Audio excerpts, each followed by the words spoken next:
guts and it's the glory. 100 stripes, 100 stories. It's the Pledge of Allegiance on the 4th of July. It's them handwritten letters from home. It's them sleepless nights alone. It's his newborn baby he left with his wife. Mr. Red, White, and Blue, lay down, here's a line. Mr. Red, White, and Blue, for these stars and stripes. Hey.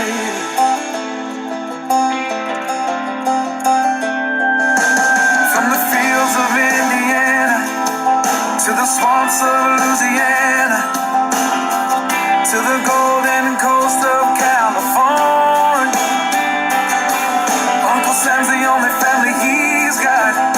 His purple heartbeat won't stop, and his 18th birthday was the day he was born. Mr. Red, White, and Blue, lay down, here's a line. Mr. Red, White, and Blue, for these stars and stripes. Mr. Red, White, and Blue, stand on the front line. Mr. Red, White, and Blue, pay the ultimate price.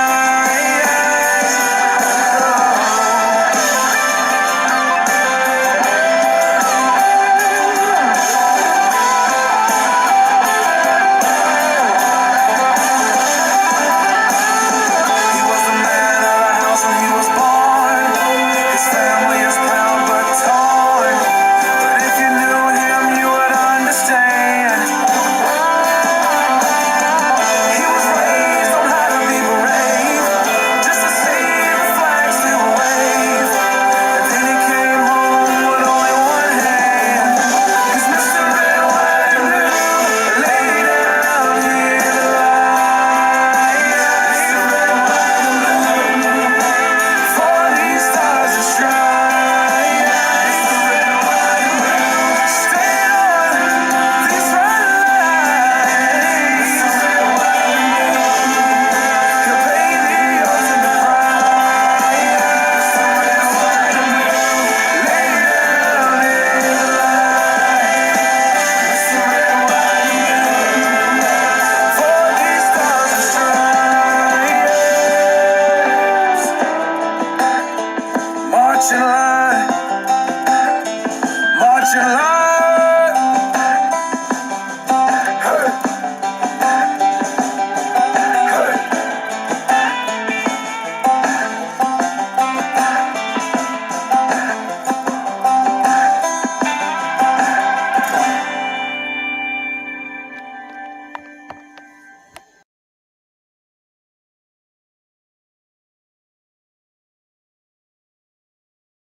I pledge allegiance to the flag of the United States of America and to the republic for which it stands, one nation, under God, indivisible, with liberty and justice for all.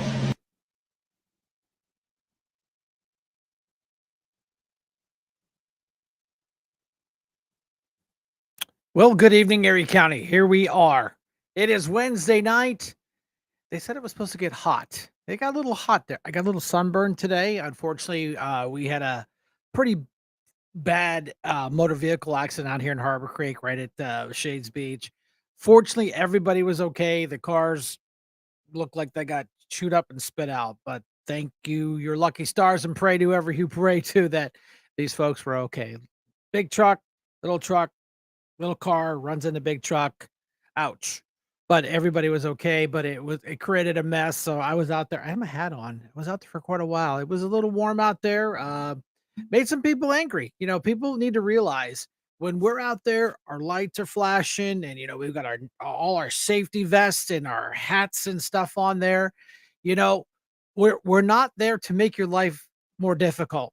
We're there to try to save you from creating more of a mess. Because even though you might not be able to see the motor vehicle accident, it was a mile down the road because it's down the hit. You go around the corner, down the big dip there on East Lake Road. just because you can't see it doesn't mean it's not there.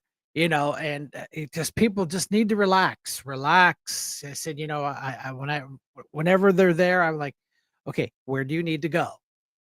Well, then, one guy got a little snippy with me, like he didn't tell me where he wanted to go. I said, I don't really care where you're going. I'm just trying to help you get there.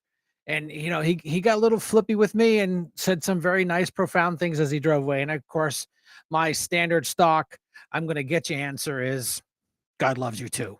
So, we stand out there in the heat and the cold. We don't stand out there for fun. We stand out there because we've taken this responsibility on. So when you see our first responders, please help out.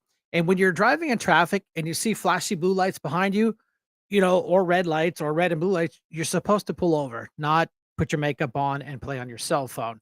Hi Kim, how you doing? Hey Dave, thanks for coming in tonight. Appreciate that.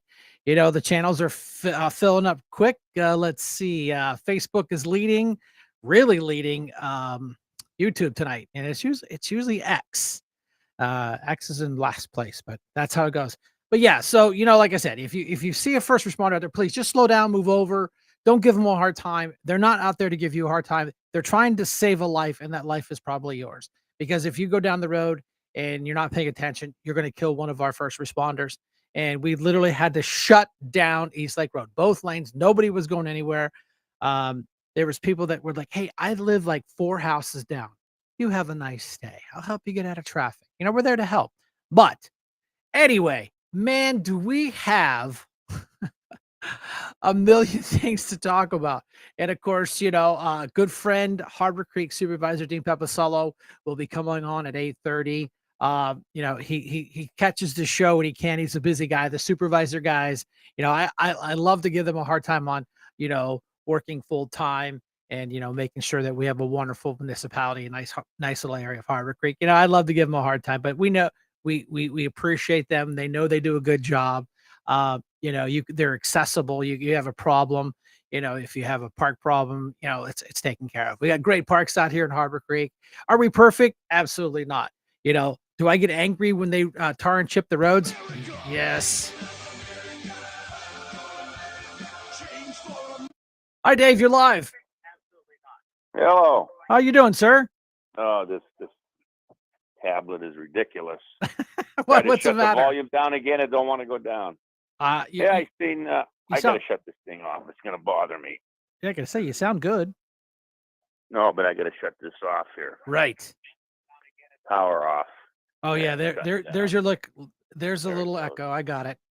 Yeah, ridiculous. And tablets, phones, computers, they all do things on their own. Like I always said, if I was ever sent to the Erie County Courthouse for a crime involving computers or tablets or phones, I'd tell the DA or on jury selection, I'd say, I can't be on this jury because these things they got a mind of their own. They do their own thing whenever they want to do. Gremlins. That's why my phone has so many cracks in it. I must have thrown it about 30, 40 times already because it's ridiculous. I'm really getting upset with these phones and tablets and computers. I think that our generation, because I know we're kind of close in age, we're the problem children because we're that generation where they're putting it here. We have to utilize it. We don't like it, but we still have to do it. Our kids and the younger, they've been grown up with it, so they'll be fine. They just got to get rid of through us. Yeah, but I understand how they operate. I mean, when you want to put the volume down, you press the volume down, but it doesn't do it. Yeah. All the time. Right. No, and then other times, if you're on your phone or your tablet and you barely touch the screen, when you accidentally touch it, it changes it. And other times when you want to change something, you're pressing. Sometimes I've punched it. It doesn't change. Well, see what I'm saying? You're a big guy, and you punch that little thing. Of course. I've destroyed probably 5 tablets already, and 5 tablets, 2 laptops, and a printer. Yeah. Hi, Stan. How you doing? No, I totally get it. We are a slave to these things. And, it's funny. Brenda will be out in the back. She's getting all the videos. Everything's going. I'll put on headset and I'll listen to her. So But anyways, I've seen Mr. Orler on television. Is that his name? Euler? Oler, yes, I haven't. Euler, I was too busy today. one of the retired gray gods. Yes, exactly. Former And state I've trooper. seen that story. Did you happen to catch it? I was so busy today. We were on that accident for a couple hours. Came back. Right by Shades Beach. Yeah. Well, that's where the accident was. I was all the way to That's past what the Barley. story was about. Yes. Oh, that's good. How did he do on the news? Well, they were talking about the barrels down there in the water. They've been there for years. Really? You know what I'm talking about? I have no idea. At Shades Beach? No, yeah, you go down to Shades Beach. Yeah. I believe it's Shades Beach. Yeah. Or is it no, it's Shades. It's not Shorewood. No, Shades. And there's barrels in the water. I guess they put them in there years and years ago for just like the things out the peninsula for the water doesn't Oh. And people were complaining apparently, and the news media, our illustrious news media, got wind of it and went down there and did a little story on it. Really? Yeah, I didn't catch that. I'll have to jump on it when I get off the show. Yeah. As soon as I seen it, I said, well, what's the story about these barrels now? Because they've been there for years. Right. And, they have been there for years. Mr. Oler. That's a tough name. He even said, they were put in there years ago for, what's the word I'm looking for? I got a Biden moment again. Erosion. I just got erosion control. There you go. Yeah, I just got a text from in the room. It's Shorewood, so that would be one. That's I think Shorewood. That's okay, Shorewood. Not. That's that's more. I believe Moorheadville Road. They just typed in it's Shorewood. I don't believe Shades. Yes, it's those big, huge. They're concrete filled tubs. So yeah, they are pretty raggedy looking, so I can kind of see. But they've been there for years, right? Because it's trying to stop the erosion. And, Mother Nature always wins. But yeah, no, I didn't see that. I'll jump online and I'll catch it.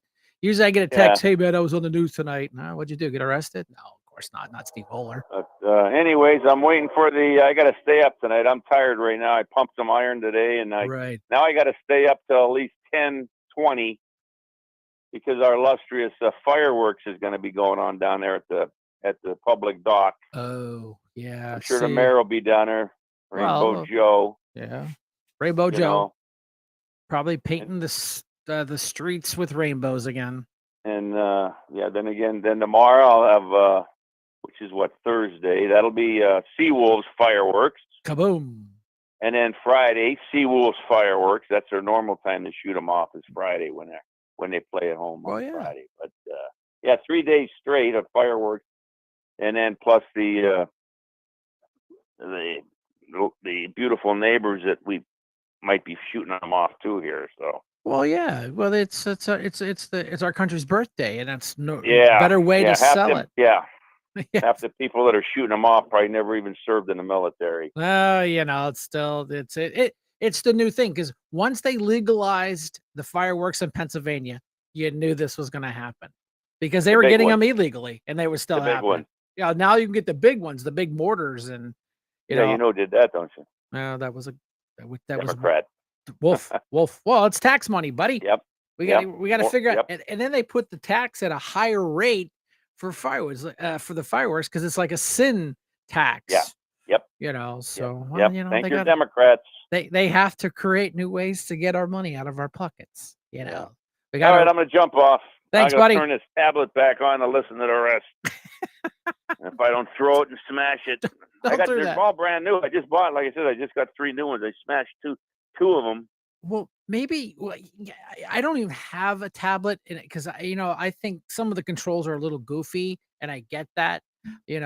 So you don't like the laptop thing? I got a computer. I got a laptop right next to me, but I like it's so easy. It's easy with the tablet. Well, obviously it isn't because you keep breaking them. Well, they don't do what I want them to do. Now, see, it's not turning on. There it goes. Okay. There it goes. All right. There we go. All right. Talk to you later. Dave. Bye. Oh, our generation, we're just we're tough on the technology. It's like the self-checkout aisles at Walmart. They don't care about the little folks that don't like them. It's great if you have 1 or 2 things, zig, you're out. But when you have a cart full of stuff, it's going to get confusing for these folks.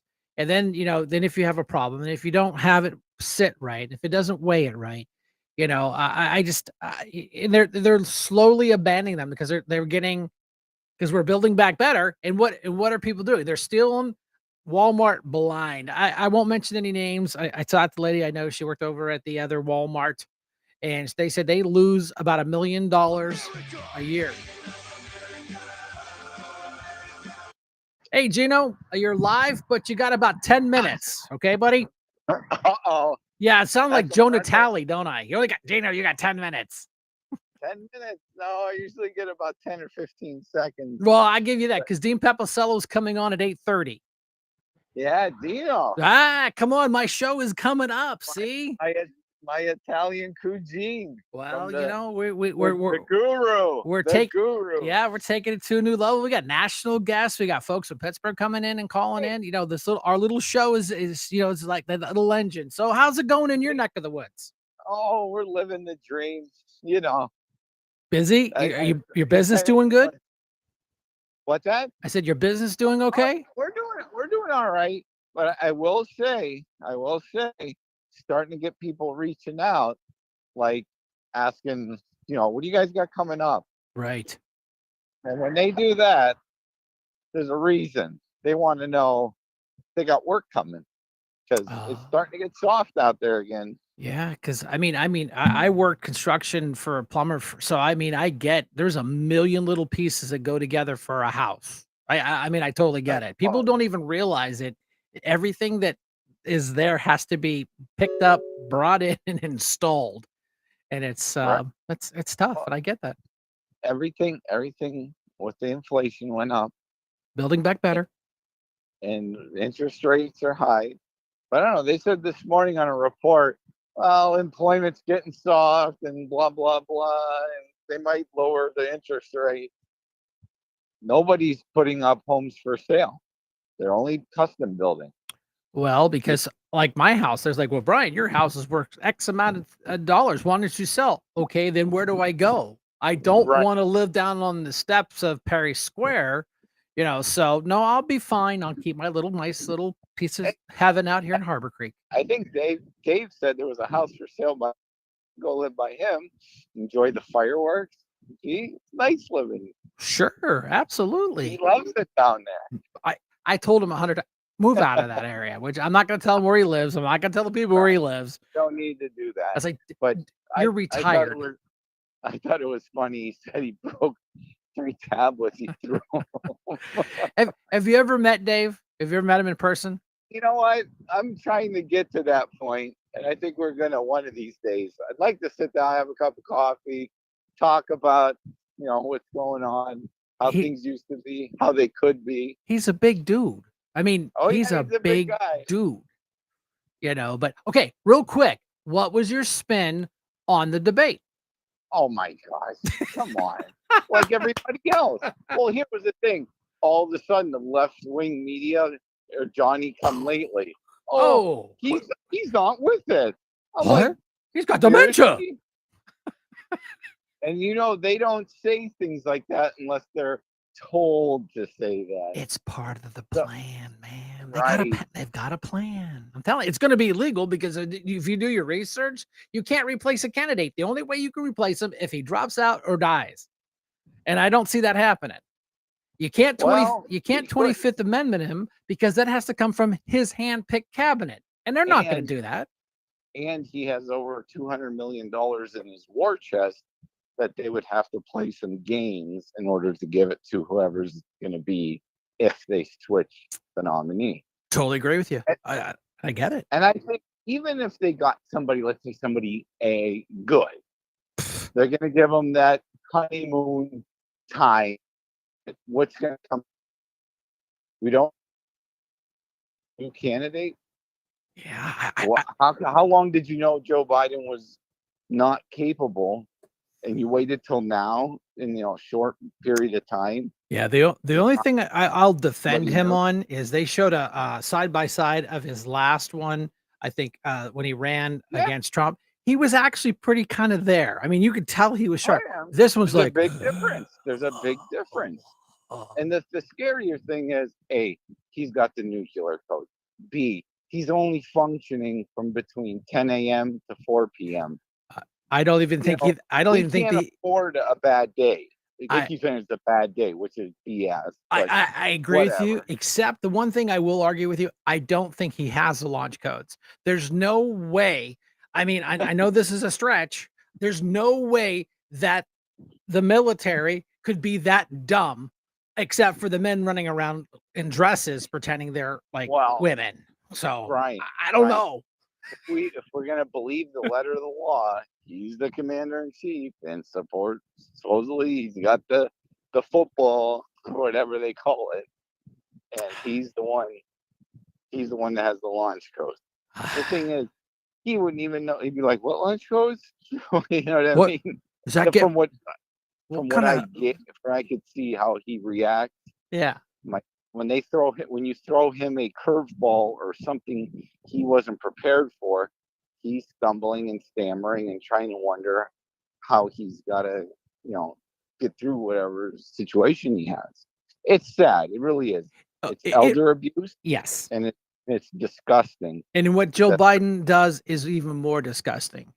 She's allowing it, she's helping it. She has to guide him around. Right after there was a video that came out after the debates where she had to go over there and physically show him which way to go. And he walked down one step and you could swear to God he you were was, going to the top of the Eiffel Tower. yeah, he was really stressing out going down them steps. You could tell he was paying attention, moving very slow. And, I'm not trying to pick on old people because God, I hope to get to that age. We're not too far behind. But I'm not looking to be president when I'm 82 years old for another 4 years. No, you and your mustache are going to be sitting somewhere having a cannoli and some coffee. I'll be hopefully collecting whatever's left of Social Security I get it. and enjoying some kind of retirement. Listen, I've seen that fancy dump truck that sits in your driveway. You sell that and retire and go to the old country. Don't play your games with me, buddy. I'm gonna go see the Italian prime minister. He had to redirect the president around a little bit. Yeah. Like, already cued in. They're saying, this guy gets lost once in a while. Keep an eye on. It's all ridiculous. So they've known it. They've been hiding it. The media's been hiding it.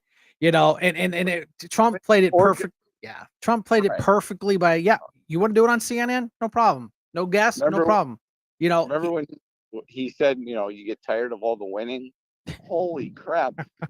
He's had a better week than this. I don't know. Well, that's why I talked to Dean. I said, Dean, I know you're on with Joel. He wasn't on Monday with Joel. Joel wasn't feeling well. So he's like, dude, we got a lot to talk about. So I said, yeah, we'll get you on Wednesday night. We'll have there's no breaks. You don't have to take a break at 8:20 and then take another one here. And we just go as we go. Like I said, the only reason why I restricted you is because I'm watching the clock because Dean's going to call in at 8:30. I'm your fill-in. I'm warming, like Rodney Dangerfield. You're the warm-up act, brother. Come on. You're a good Republican. You're a hard worker. Get no respect. You got a solid 15 minutes and then he didn't have to interrupt you. Say, okay, thanks for calling, Gino. You got to go. Click. We're on a hard break. Yeah. Well, look at what happens when you were on the Scott Bremner show. Oy vey. He just was tired of hearing the truth. Yeah. Well, God rest his soul. I know. I mean, I always pay him homage on this show because when I talked about it when I was a kid, I used to watch Scott Bremner, listen to the show. I liked listening to the show. I used to call him this show as a councilman and he would give me a lot of time, but then his bias just kind of took over. Oh yeah. And he didn't really, I just don't think he cared. I mean, I come in here, I talk for 2 hours, whatever. I don't have one sponsor. Brent and I, we do the whole show ourselves, independent. We had a guest on here from down in the Pittsburgh area and talked about, this is what Brent Franklin talked about, the citizen journalist. And there is no voice in Erie County like this, like ours. And we got great callers and we haven't heard from you in a long time. Well, I've been busy. I am. I do have a family to feed and raise. Yeah, that damn war. Hey, you know what?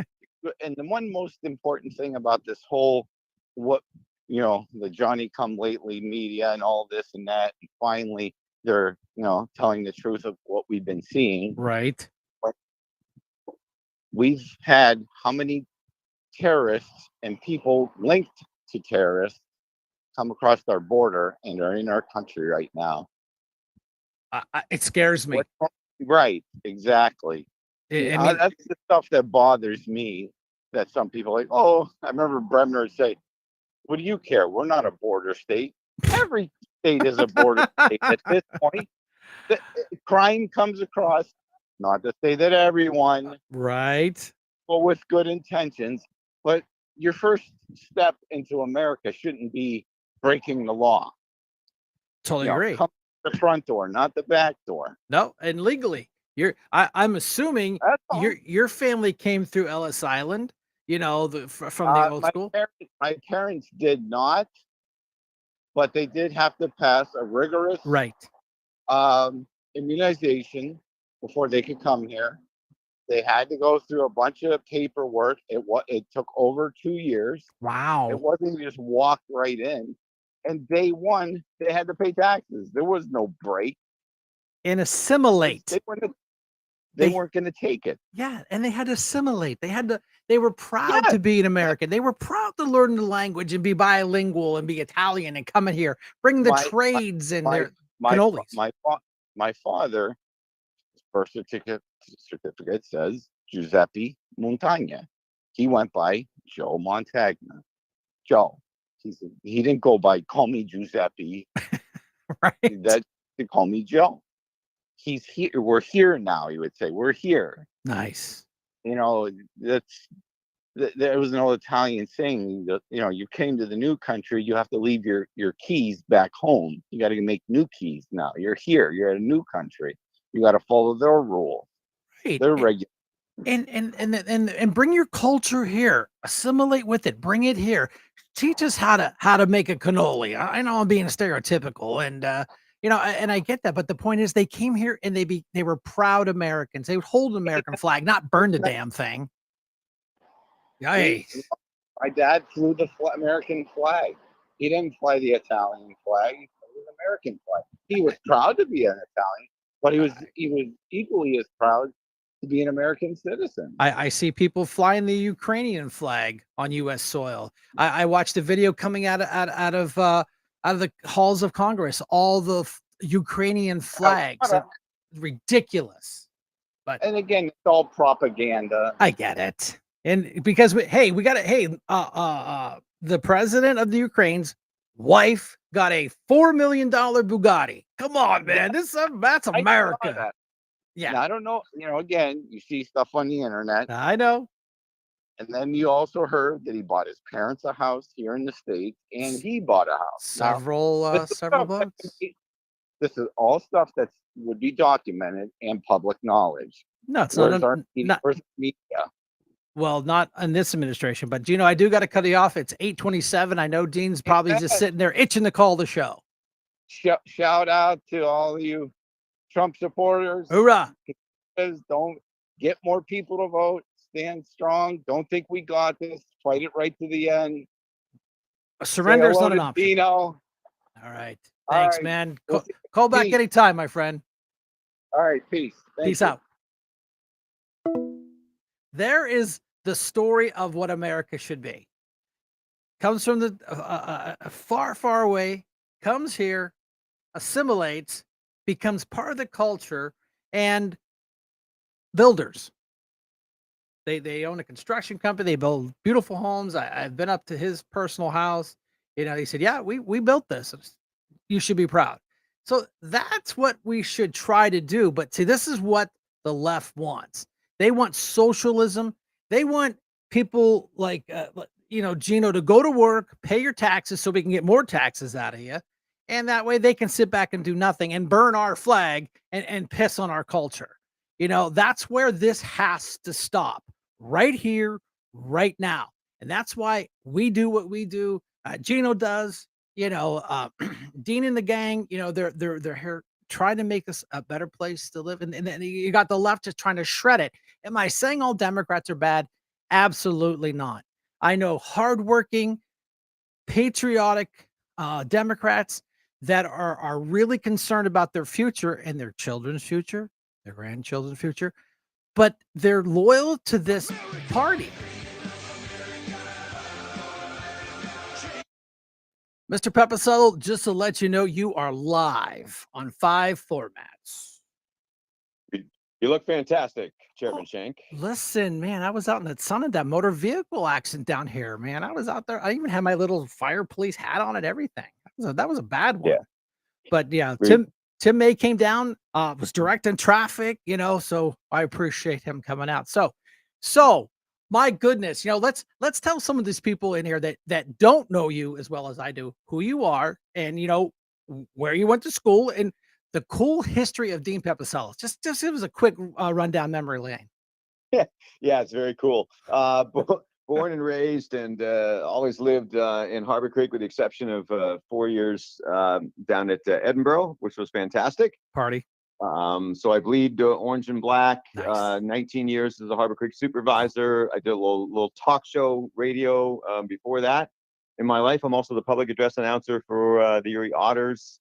So you hear me in the arena for Otters games for 25 years, and I do a few Erie Seawolves games as well. So I get around, Brian, Yeah, well, I didn't even listen. I just learned this a couple weeks ago. You were like a semi-famous drummer.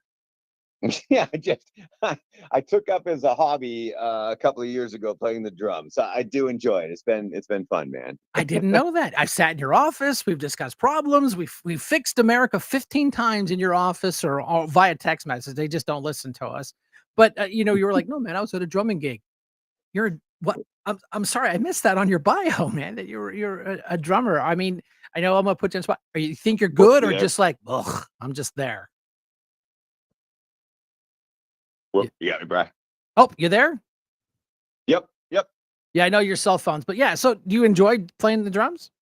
I have. It's been fun. Been a nice hobby. It's really cool. It's the only thing I've ever done where I never, you're so busy, you're not thinking about anything else. It's been pretty cool. Been a Yeah. nice hobby. And I gotta tell you, there was a photo floating around on social media of you in your DJ days with the hair past down your back. That's a great picture. But yeah, so wow, so much has happened in the last couple days. I don't even know where to start. I mean, you got the Supreme Court, you got AOC going off rails, saying she's gonna impeach all of them, which I did some research on that. Good luck with that anyway, AOC. It isn't gonna happen. So, debate. Let's get the big one out of the way. The debate. I was on the news. I had the privilege of smacking down Sam Tallarico. That I owed him that one. He used to come to county councilman and just pound on us because we couldn't say anything back. So it was nice to actually spar with him. Shank 1, Tallarico 0. So that was my spin of my interview. But other than that, what's your spin on what happened that night? It's pretty interesting. I didn't see it. So I saw the news stories that night and I thought there's no way Biden can be that bad. And then Saturday night, CNN replayed it, and I caught the last 15 minutes of it. And I thought, Biden wasn't that bad. What are people talking about? It wasn't that bad. And then Sunday night, I watched the entire thing. It was that bad. Oh my goodness. So I see the panic. Oh I think changing him out. I mean, listen, these are his delegates, right? If he's going to leave, he's got to be the one who decides. You could talk all day about being forced out. Ultimately, this is his decision. Oh, absolutely. And there's no legal way for him to not. He has to leave. He can't just say, "Well, I'm going to wave my magic stick and my wife is now the president." There's no mechanism other than him quitting to be replaced. Am I wrong? If I'm wrong, you tell me I'm wrong. No, it is his decision. Right. Everybody thinks it's different. The Electoral College has electors. Electors can make up their own mind once the election is over. They can do that. Now, they're not supposed to, but they can. This is different. This is the Democratic Party and their pledged delegates, and that's the way it is. So it'll have to be his decision. I mean, you can say forced out, but ultimately, at the end of the day, he's making that decision. If I were gambling my own money today, I don't think it happens. I know he's making those overtures. And it has to be Kamala Harris. They can't step over the VP. There's just no way. So clearly, all day today, you saw the media building her up at this point. So which is impossible. It is. Well, okay. Now he steps down. Kamala Harris comes up. Who's now the vice president? Speaker? Speaker of the House? sorry, you broke up on that. Oh, Who is yeah. the- Look, who's the what? Harris, Joe Biden steps down. Right. Are you there? I'm here. Yep. Okay. Biden steps down. Harris steps forward. Who becomes the speaker? I'm sorry. Who becomes vice president? The Speaker of the House, correct? I don't know. I again, that's a great question. I don't know that at this point. 'Cause At this point, who? Because the vice president, well, can't be from California, obviously. Won't be Gavin Newsom. Thank you, Jesus. Yeah. And I don't think, by the way, I don't think the party's going to do that. I think it's going to be Joe Biden or Kamala Harris at this point. They simply can't jump over her. No. Well, they at should, but this point. I here's how I see it. They're going to leave Joe installed. They're gonna run him, and they know he's going to lose. They know at this point he is a dead man walking, because there's just no way that he can win this after that 90. You can't judge him on 90 minutes. You want to watch me? I just did. It was horrible. I could care less what Sam Tallarico, the Democrat chairman, says, because he's just going to stay right in step with whatever the ticker tape tells him to say. Well, and here's what happened the other night, and it's, you and me and everybody watching you right now, they're engaged, right? They're paying attention. A large part of the country, and the voters for that matter, don't really pay attention. They're out doing what they do every day. They're too busy Right. raising kids and trying to make a living and doing what you're doing. So what happened Thursday night was a surprise to people, I think, and you're seeing that in the polls today. So you don't just install. If everyone thinks Joe Biden's going to step aside and Kamala Harris or Gavin Newsom or Gretchen Whitmer, pick your person, is just going to step in and be the nominee and win. It doesn't work like that. No. Most of the country, Brian, doesn't know who Gavin Newsom is. They don't. Most of them don't know who Kamala Harris is. So I'm not so sure not Joe Biden is a better choice than Joe Biden at this point. The Democratic Party nationally is in a huge pickle at this point. Oh, I would have loved to have been up there. Of course, he goes up for his 500th, Camp David excursion, where they had all the family coming in there, giving him, pats on the back and cheering. And I found it disgusting when Joe Biden was there. Joe, you're such a good boy. You answered all the questions. How old is this guy again? 5? It's I incredible. think Joe Biden's behind the scenes. She's a puppet master too. Trust me. She makes sure he's on stage, make sure his jacket's on, But it's just this whole thing. People better pay attention, And I got to tell you, people are. You know what the number one thing I hear from the people out on the road getting people registered? Who's the vice president? What's your pick? I know it's just your opinion. Who do you think? Oh, for Kamala Harris? No, I'm sorry, for Donald Trump. My bad. I kind of skipped. Yeah, sorry about that. I don't know. I guess I were gambling my own money. It's Tim Scott. Yeah. But I like them all. The Republican bench is very deep. I mean, it really is. I don't think it matters. Donald Trump he sucks the air out of every room. I'm not saying that's a bad thing. Like, it doesn't really matter. Sometimes the VP pick matters. I don't think this one matters. I think it's what's important to Donald Trump, loyal to be number one. But I think he needs to pick somebody. Whoever he picks is the presumptive Republican nominee for 2028 right away. They'll start running for election essentially in 2028 right away. So I think he needs to pick somebody who can be president. I think that's important. Will it be to him? We'll see. And that's my point too. People ask me, what do you think, Brian? I said, listen, I'm not Donald Trump. I wish I could call him up and say, hey, here's my 3 picks, knock yourself out. But we have to they're looking at the long game.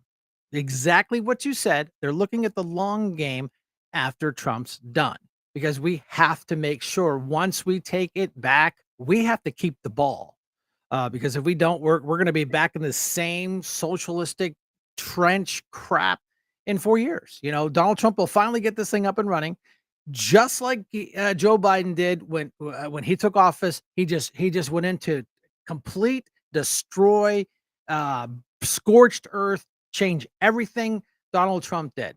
I mean, and so they're looking at the big picture, but he really should let us know, because people are itchy. I'm getting tired of 15,000 emails. Brian, who's the vice president? Who's the vice president? I don't know, man. You think I know Donald Trump just because I got a stupid mannequin on my trailer doesn't mean shit. We're gonna know soon. We'll know soon, and it's his pick, and he'll do what he wants. I like every one of them, and I think Republicans should feel pretty comfortable about every one of them. And I don't really think it matters. I'd like to see if I were advising him, not gonna listen to me, but I'd say pick somebody presidential. And I don't know who that. It's probably every one of them. Doug Burgum is the least known, but he's also the least. He's not going to draw any attention to himself. I mean, Donald Trump is the star of the show. Let's be honest. He is like for right, wrong, or indifferent. He's the star of the show, and he's going to be the star of the show. And I don't think the VP pick's gonna. I don't think it matters at this point. Maybe a woman, right? But there aren't many women on the list at this point. Elise Stefanik. It appears Kristi Noem's off that list. Maybe Tulsi Gabbard is an interesting pick. I don't think he does it because I'm not sure she can be president in 4 years. But who knows? Who knows what he's thinking? That's what we don't know at this point. But I like her. I mean, I watch her and she just says the right things and gives you the right feeling. And I don't know. I think optically, he's going to look at a female. I mean, the country's just busting at the seam to get a female in there, and just because that's your qualification, that's not the right qualification. You got to be ready to go. It's just like with Mike Pence. They got a guy that was polar opposite of Donald Trump, but the problem is, I think he was way too on the other side. That's just my opinion. My opinion. But he brought to the ticket what the ticket needed in 2016. Totally agree with you. And I know there are a lot of Trump fans who are not fans of Mike Pence, and I get it. But in 2016, Mike Pence brought exactly to the ticket what Donald Trump needed. So I assume he's thinking the same thing. I just don't know. I don't know what he needs at this point. I mean, at this I don't point, know what he needs. I mean, I got to meet Mrs. Pence. She came to the Trump headquarters, and I got to introduce her and read her bio and meet all the cool Secret Service people. So that was kind of fun, and because like you've said before, Brian, he goes, you're like the big mouth of the Republican Party. They need a soundbite, they get you. Just I don't know. Well, why. you give it to him. Well, they know I'm going to give it to them straight. I'm not going to sugarcoat it. I don't tip dance around the party line. I feel how I feel. I know how my family and friends feel. I know you and I, we don't always agree on everything, but we're close, and that's why I consider you a close friend. And then, and I was like, man, this is a perfect time to bring Dean in and discuss the debate and the politics, But I got to tell you, and people were like, well, Donald Trump was lying. I said, well, okay, let's be honest. They were both fluffing stuff. Really, they were. There was some, that was a stretch. But the one thing that I found totally offensive as an Army veteran, when Joe Biden looked at the camera and said, no, I haven't lost anybody on my watch for the last century. He couldn't even get his timeline straight. And that was a bull-faced lie. Because on the back of my trailer, my wife made me a sign. It has the 13 that he got killed in Afghanistan. So to sit there and lie, bold-faced lie. And I have a video, but I don't know if I was able to extract it out. It was an interview from one of the Gold Star mothers of one of those 13. And she goes, there's just no way I would ever support him. And when he was on the tarmac watching his watch while they were bringing the soldiers back home, that's where I said, you know what? Anything I liked about you, you are done. You can't even respect the men and women that died for this country. That tells me you hate the country. But that's just Brian's rant. I mean, listen, they botched the Afghan withdrawal. They botched it. It was a mistake. I get wanting to get out of an international war. I admire the thinking, but Trump had the same thing. Trump got the same intel. Trump wanted to get out of Afghanistan as well. And every general said, I just don't think it's a good idea. It will devolve into chaos. If you read George W. Bush's book, he said the same thing. The last line of his Afghanistan chapter was, I may have not done this perfect, but if you withdraw out of that place, the Taliban's going to take back over and people's rights are going to go away. And that's exactly what happened. Like, he just didn't listen. That breaks my heart. That the pictures, the scenes of people hanging off stinking airlines. Are you kidding me? That one breaks my heart. And I just think that set the tone for bad decision making. Remember, I mean, I know that your listeners clearly is a conservative audience, right? Yes, if Joe Biden had just come in and kept some of the Trump policies in place, and I know COVID, whatever, you can have all those conversations, just not screwed up immigration, not screwed up international policy, and just been Joe Biden and not Donald Trump, because really what the media created for Donald Trump, he'd have been fine. He'd have been fine. He'd be popular despite his age. he'd probably be cruising to re-election. But they chose to think they were FDR, and they wanted to change the world in this liberal mindset with their green energy nonsense, forcing it down people's throat, screwed up immigration, screwed up international relations. The world is on fire. Like, all those things are facts. Like, they're not even disputable.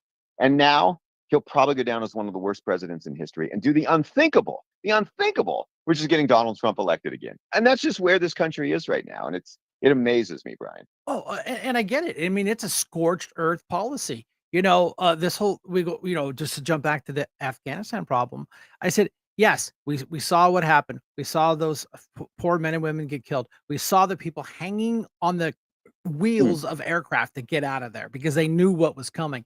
And the most disgusting thing is they are chipping away at our Second Amendment rights to go purchase a firearm, but they left what 20,000 fully automatic weapons in country. They left vehicles. Now, there's some videos out there where our smart soldiers went through and they basically disabled anything that could move. And I give them credit. I don't know if that was the generals or the colonels or the captains or the privates smashing, instrument panels. And there was that one video that everybody says, well, it was fake. It was, they tried to debunk it, where they had a Black Hawk, and they were, I gotta do this as nicely as possible. They were dispatching traders and flying them around on the hanging on a rope on a Black Hawk. Now they said, "Dude, that I'm was not fake. That surprised. was AI. It was bull." Listen, this is this is the people that the radicals are supporting. This whole Middle East thing with Israel and Hamas, I just can't fathom how that flag. See, these kids don't know who the PLO is. And, they're supposed to be the brightest and the smartest kids are going to college. The PLO is nothing but terrorists. Palestine Liberation Organization were terrorists back in the 70s and 80s. They Yeah. terrorized the whole world, but now they idolize them and hoist their flag up. Yeah, I don't. It's very simple to me too. I don't understand it clearly. I don't think they have a clear understanding. I get not wanting war, right? I get it, and I get that if you don't understand the scenario, it looks like Israel is. First of all, their precision is incredible. It's not nearly what the media is reporting, but I get it. War is hell, right? I Absolutely. understand that. But when you get attacked, when innocent people, when babies are ripped from wombs, and when babies are put in ovens, when people's heads are cut off who were just attending a music festival, are you kidding me? Like, this is a no-brainer. Benjamin Netanyahu is right. The war will end when Hamas is finished. That's it. And they're right. I don't see how anybody has. If you don't understand this, then you don't understand it. Like, you clearly just don't get it. Could you imagine this country not defending ourselves after 9/11? Could you imagine? Because that's the parallel here. And that's a great part. I didn't even think about it out in that text, but and I've heard them say that the president say, this is our 9/11. I mean, he Yeah. referred to it as their 9/11, Yep. and Israel throughout history does not bluff. They don't blink. They're not gonna play blind man's bluff. If they say it, they're gonna do it, and they've been doing it. And now our country is flying their flag on US soil. You talk about treason 101. It's just as bad as the House of Representatives when they were bringing Ukrainian flags and hanging them off the main podium. Fortunately, I believe I read an article that they're trying to pass a law or a rule, however they want to call it, that you cannot fly any flag in chambers other than the United States flag. Thank you, Mm. thank you. But yeah, so go ahead. Yeah, I get it. Listen, I think the federal government spends way too much money, Oh, way too huge. much money. But I think that I get the Ukraine argument, and I see both sides, and I get it.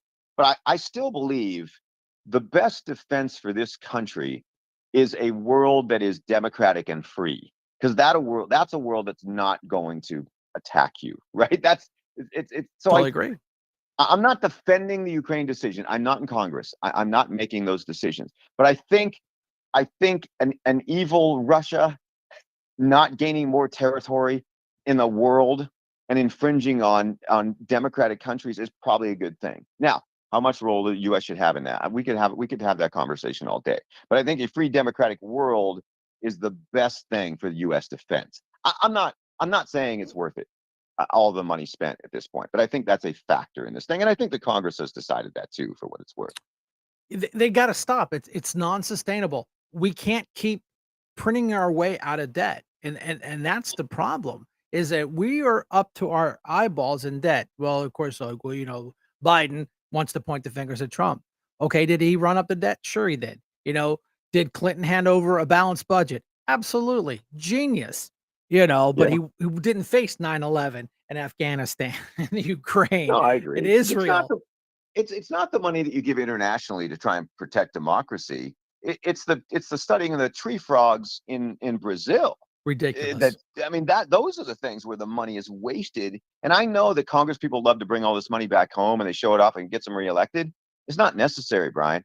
It's money it is wasted taxpayer money, in my opinion. And that goes on far more than what we do for national security. And it doesn't get headlined. What and what they're doing is catering to their ultra liberal base. Oh, Yep. we're gonna save the frogs in the Amazonian basin. Yay! Look what we've done for everything. But then we got Democrats that want to put those stupid windmills off the shores of Lake Erie that will be a disaster out there in the lake. And then the Republicans are pushing back saying, that's really bad for the environment, right? And it's really bad to put them in the middle of the lake because they float. I didn't realize that they float. How do you float a windmill in the middle of the lake? I'm not I'm not an engineer. And the only way they're out there is government subsidies. It doesn't. There are areas in Erie County where they are clear cutting forest for solar panels. Does that make any sense at all? Saw that. It is an oxymoron 101. I'm going to cut these oxygen generating wonderful things that have been around for hundreds of years to put a solar panel that coming in from China that the only one making money is China. It's completely idiotic. I'm fine. Solar's fine. Why are we clear cutting forests for solar? It is idiotic. It just makes it. Solar panels on your garage roof. I got a problem with it. I watch a video. These guys are in Germany, and a turbine that spins, up and down, side to side, and it's magnets. There's no bearings. There's no oils, no grease. Where did it go? Someone bought it and shelved it because they don't want that type of turbine on your garage because the big guys don't get any money out of the deal. But yeah, let's change gears. Some of it makes sense, but let's talk about Harbor Creek. The big question is, when are we getting that distillery up on the hill? I get that 1,000 questions a week. Brian's with the distillery. Dean. We'll talk to Dean.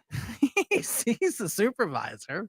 They're the one know, that and Harbor Creek, the Palermo Harbor Creek Village. The heck, I can't think of the name of it. But between the township building and Walmart, those are the two things everybody asks about.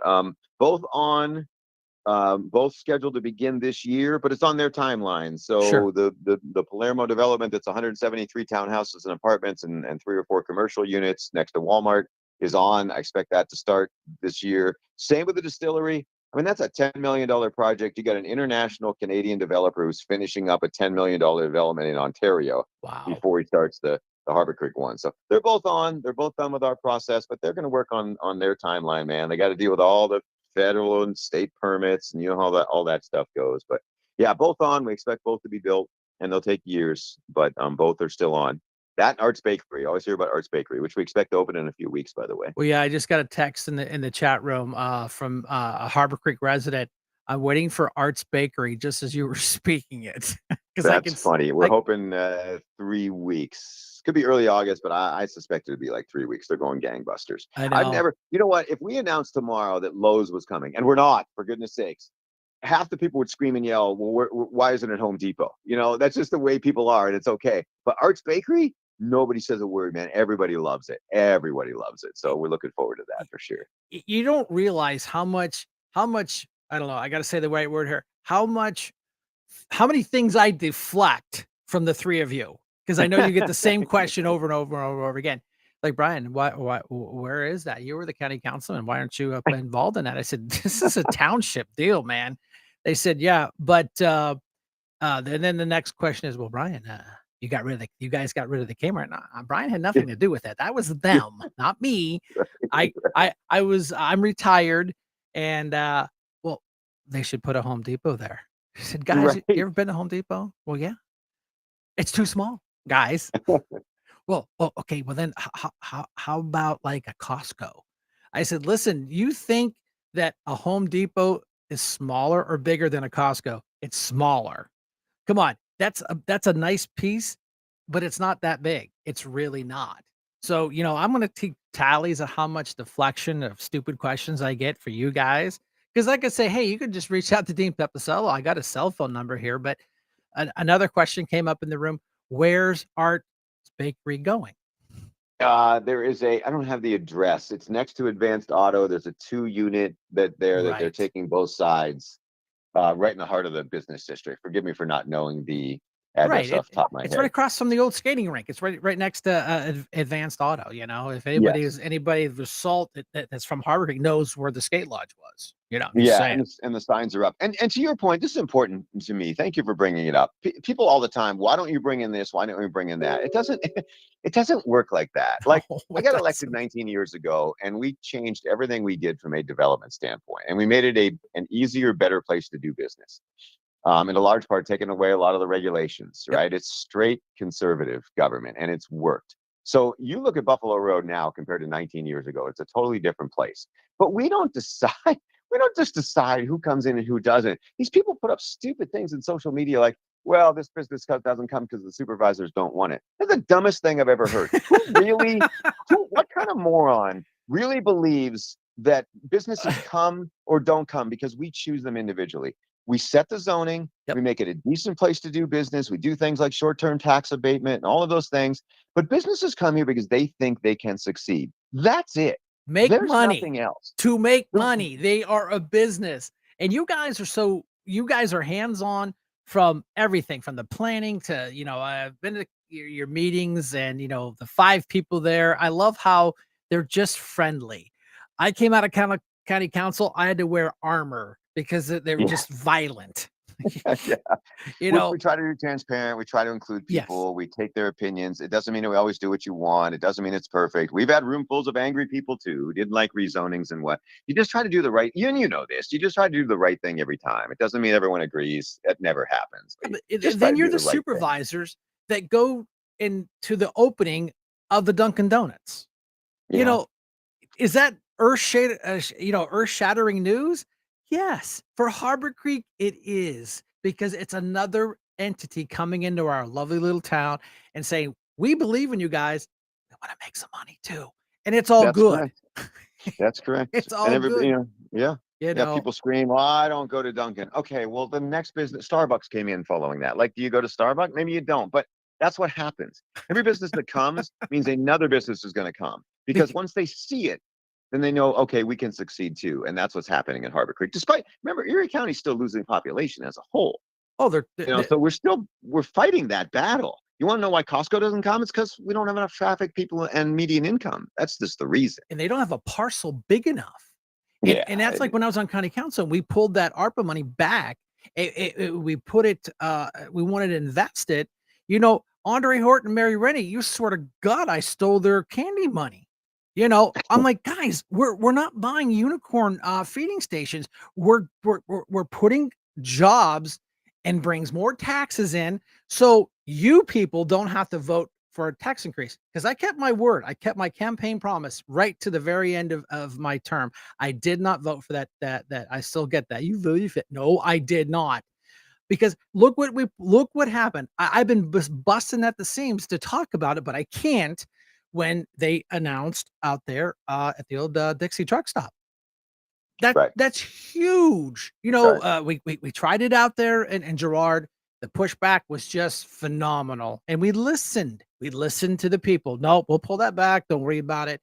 So, Yep. Brenton and his gang put it together to buy that property. It wasn't cheap, but I'm telling you, it's a game changer. And there's been a little rumble, but when you have the supervisors sitting right next to the senators saying, we support this bill because it's good for your economy, for Erie County. And that's what you guys have done. I don't like to give Oler too much credit because he's got a big head anyway. And no, he's a good guy. I mean, you guys have done a great job and we He appreciate it.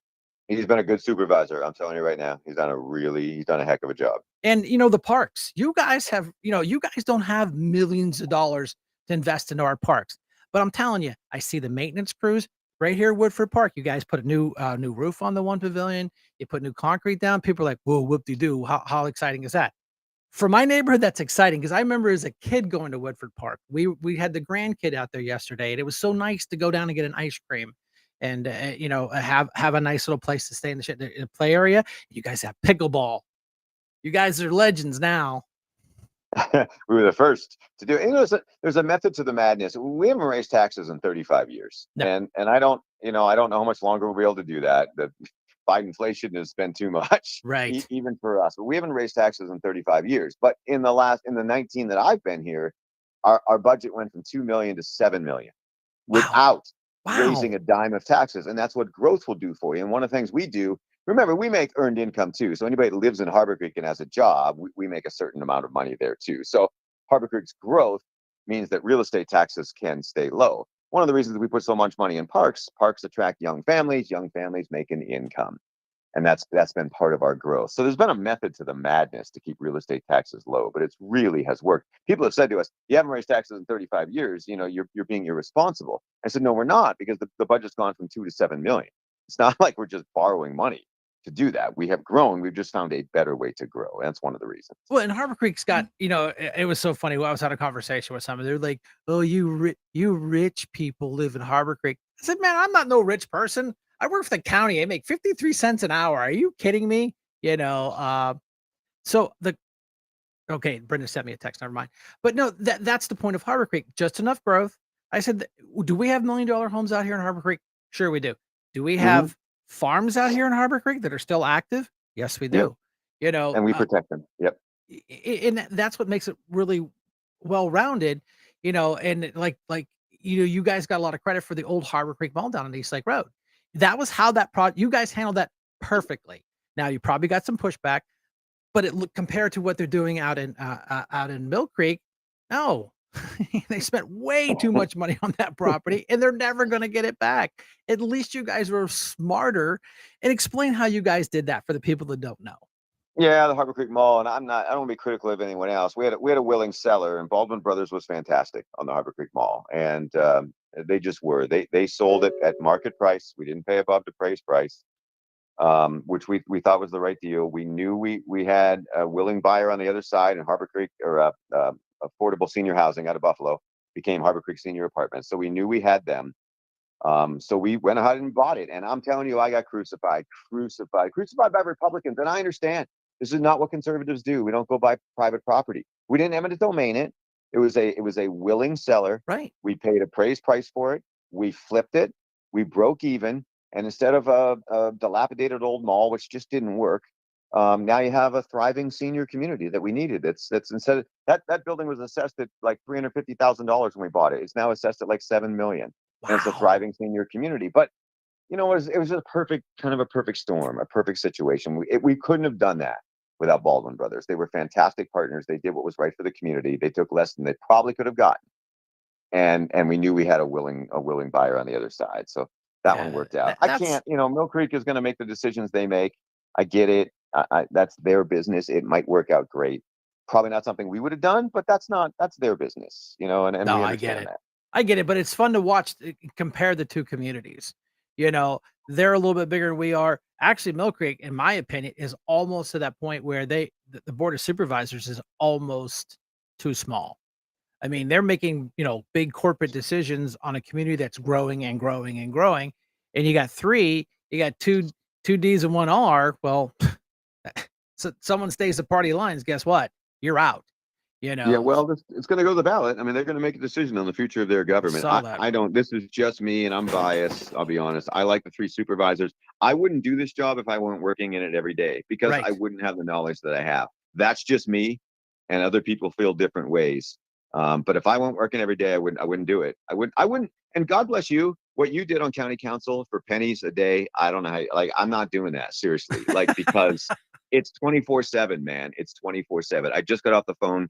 It's July 3rd, and I just got off the phone with my last call of the day before dealing with you. Like, I don't know how you, God bless you, man. The people Yeah. that do it part-time and serve, because it's a full-time job. You can say it's part-time. That's crap. It ain't a part-time job. Well, It's a Brett, full-time job yeah, for Breton, for everybody who's done it. And, God bless them. yeah, Brett and Dave was just on Joe Natale yesterday, and he was talking about. He goes, this part-time council thing isn't cutting it. You guys are they're held to this making multi-million-dollar decisions, and you get paid 53 cents an hour, and you work part-time.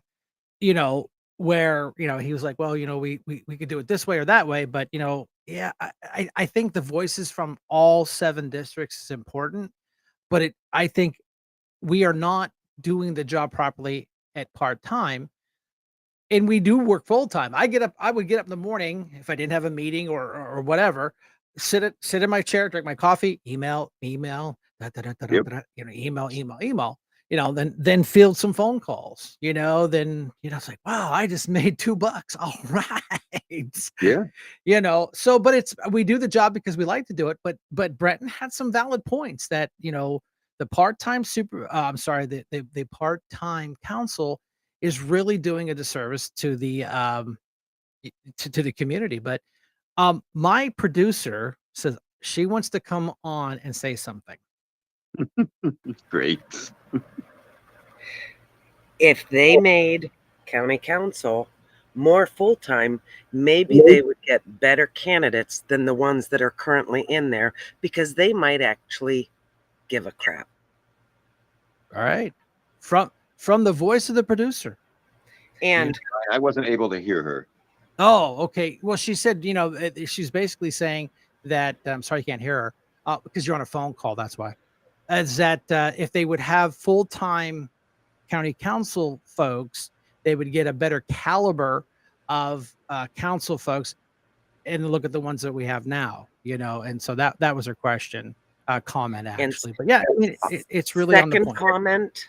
Yeah, Second comment is I would never parks. do this job part-time. I don't think it does it a service, and it isn't a part-time job anyways. I don't think it's fair. If it's me, honestly, I've got a letter to the editor I haven't sent yet that would advocate a change in county government back to 3 commissioners. I mean, And that's I what just- Davis said too. He said on it really, yeah, the I just Natali think it's a show. Yeah, better- go I don't- ahead. So Yeah, Brenda's, I don't see how you do the job part-time. I really because don't. you want to do It's it. just too much. And if you're not retired, and I said this during the campaign cycle, if you're not retired, how are you going to do this job? How can you do this job? How can you run a full-time job and do this?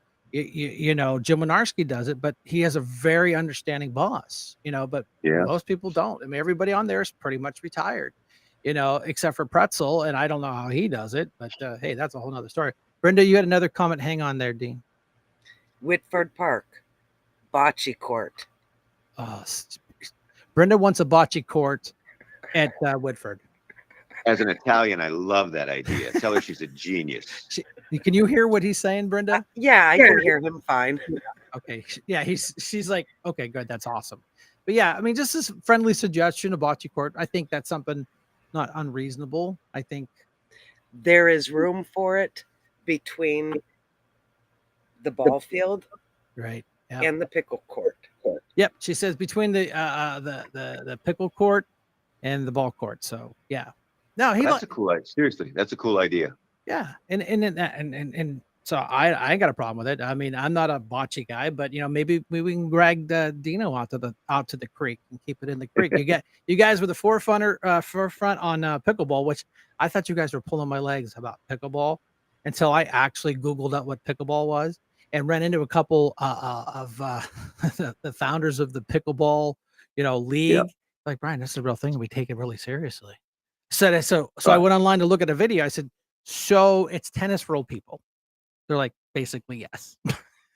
So that's all Oler and Jim Parado. Yeah, they listen. That place has been more popular than anything we have. It's unbelievable. I drive by there all the time. I live right around the corner. It's packed. People sitting on the benches. I don't know if that helps your concession sales or just getting people into the creek. I guess that's what we want to do. But that's I said. I think that's why you guys do a good job. That's why I think the people have set your term limits of, hey, we're going to give him another turn because he's doing a good job. Now, be honest with the people. The first time you ran for office, you lost, correct? I lost in 1999 to Ken Springer. Yes, And in the and Republican primary. Yep. and Ken, I'm telling you, if you're going to lose to somebody, that's not a bad loss. He's a very No, smart, no, there was no intelligent, shame. written several books on train history and everything. Very well spoken. So you take it on the chin. And how old were you? I think I was 29 or something at Oh, the really? time. Okay, yeah. But I see him walking, knocking doors. I've met him and his lovely wife. They live down in, nice little parcel down there by the lake. Great human being. He loves talking about trains. I haven't seen him walking. That makes me concerned that, maybe he's not doing so good. But see, my point of asking that question is if you're thinking about getting involved in politics, go ahead, get a petition, throw your hat in the ring. If you take a loss, you take it on the chin, you get up and you move on. And Dean's one of that prime examples of what he has done, where he took the first step and he didn't do so well. I got a text, bad tipper, so I'm thinking that's for Ken. The folks in the room can be tough sometimes. You know how these conservative folks are. I don't know, but I know he's written several books on trains. He worked at GE, didn't he? For a little bit. Yep. Yep. That's what I thought. So yeah. So what other big plans that we got coming up in the creek that you can talk about? Well, I think Jersey Mike's is coming, going next to Dunkin' Donuts here in the next few months. That's a really popular sub chain. Oh, nice. So that's what we're seeing. You look at Chipotle and Dunkin' and Starbucks and now Jersey Mike's, and you're seeing this all of a sudden. The national chains always said to us, you don't have enough traffic, you don't have enough people, you don't have enough money. Like those are the three things they're always looking for. So we're always fighting that battle. And the national chains, they don't care. Like John Melody from Harbor House came because he said I couldn't have one more person tell me I had to come to Harbor Creek. Like he's hearing it, right? Boots on the ground, to quote you. Right. But the national chains, they're sitting in their development office in Vegas or Lauderdale, New York. They could care less, right? So the fact that they're starting to come is a big deal. And then everybody goes, we need another restaurant. We know we need another restaurant. But the fact that you're getting some of these national chains tells us that we're starting to meet some barometer. So I think the growth is going to continue. And then Arts Bakery, a local legend, comes in. So we've really made good progress. You add Joe Palermo's development, you add 200, residential units, and you add the distillery and international distillery coming in. And I think we're just on the precipice. We're still fighting the fact that Erie County is losing population.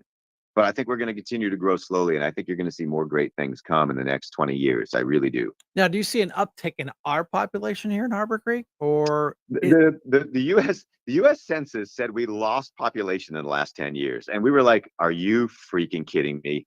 That you people can't count anything. You couldn't count to 2 in the U.S. Census Bureau, let alone get this right." There's no doubt we could have challenged it, like Detroit challenged their numbers and they had more added. There were other cities that challenged. I wasn't challenging. We don't get any federal money like that. It meant nothing to me. But we know the U.S. Census Bureau was wrong. They knocked on so many doors during COVID and people didn't answer the door and they just guessed how many people were in the residence. I mean, it's a joke, dude. right? I mean, A joke. So see, I think we're pushing 18,000 people. And, the Census Bureau thinks we have just over 17,000, but I'm not challenging. It's not worth it. yeah. I mean, you go in these neighborhoods where there used to be a house and a vacant lot. That vacant lot's gone, and there's a nice house there now. I mean, you Yeah, can go on any street, right after Saltzman there. How old's that little nice, housing development back in there? I mean, that's not that old. exactly. It's not that old. Those are beautiful homes back there. We're Working still adding folks. houses. Foxwood, Northview Heights, Molino's doing a development off Walbridge Road. They added Harbor Creek Senior Apartments. Yeah, like, are you kidding me? Like, so we think we're growing steadily, but it isn't incredibly fast. It isn't, and that's the reason you don't see the major. You don't see Costco. We don't meet those numbers, man. We just don't. Yeah, I mean, you could probably find the land somewhere if they were willing to pay for it, but the problem is access. They want it off Route 20. They don't want it on East Lake Road. They want it off Route 20, and good luck with that. But Right. yes, so other than that, I really appreciate your time. I know you're a busy guy.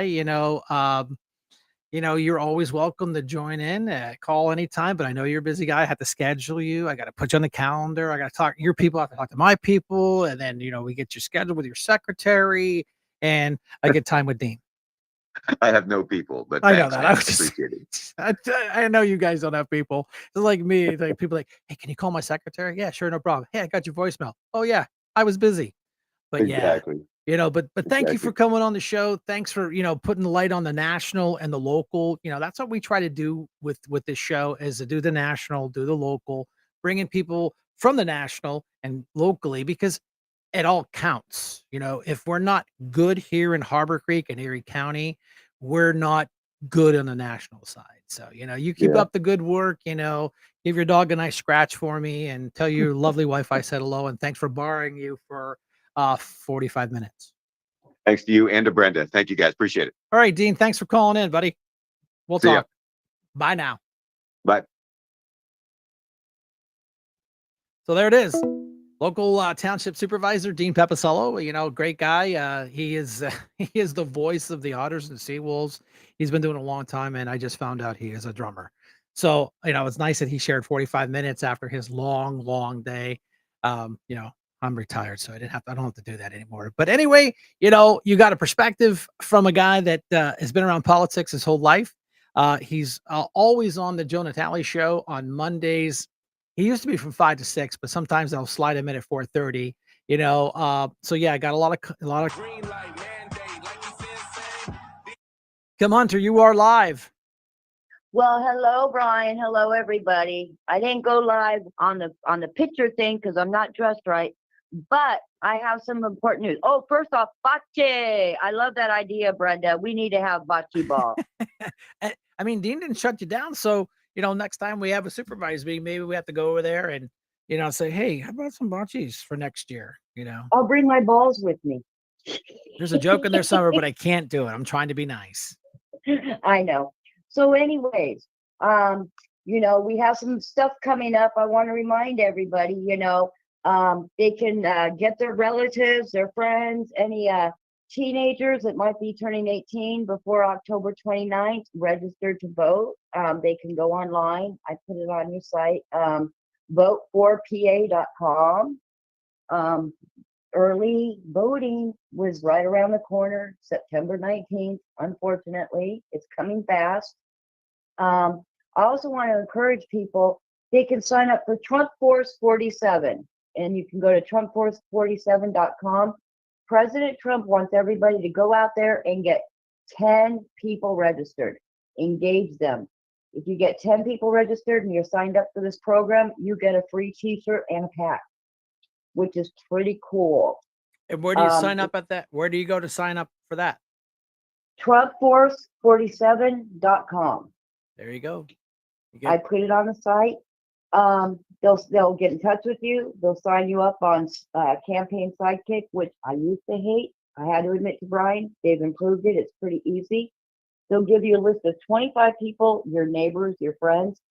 All you have to do is engage them, get them to pledge to vote for Trump. And they give you like 50 people. If you can get 25, you get to get a really cool Trump Force 47 baseball hat. You get VIP tickets to his next rally, and then you get invited to a really cool party. So these are things I just found out. I even just told Brian, 2 hours ago about it? Yep. So, hey, guys, I encourage you to do it. You're already doing it. Why not get the rewards for it? And we appreciate it. It's for the team, Absolutely. I go out almost every day. I take the big trailer out. I get people get their applications in their hands. I got interviewed by some guys that are traveling. They're doing they do a podcast. They're doing a little documentary. So they said, dude, we got to film you in your trailer. It's legendary. We never saw anything I like it. know. Welcome to Erie, awesome. man. But yeah, and these things are important. We don't say them just to hear ourselves talk. Trust me. When we say this is it, this is it. This is it, boys and girls. You saw and you see what direction we're going, and we gotta stop it. And that's why I'm gonna Right. do everything I can to stop it. Kim does it. We all work together. And this is how important it is, guys. Every single military base in Europe right now is on Charlie Alert, which, as most people, well, not everybody knows, that's the third highest alert you can go on. We haven't been on Charlie Alert in over a decade. So it's pretty serious. They don't know what we don't have any clue what they're on alert for, but it's probably something pretty bad. And that's because of the crappy leadership we have.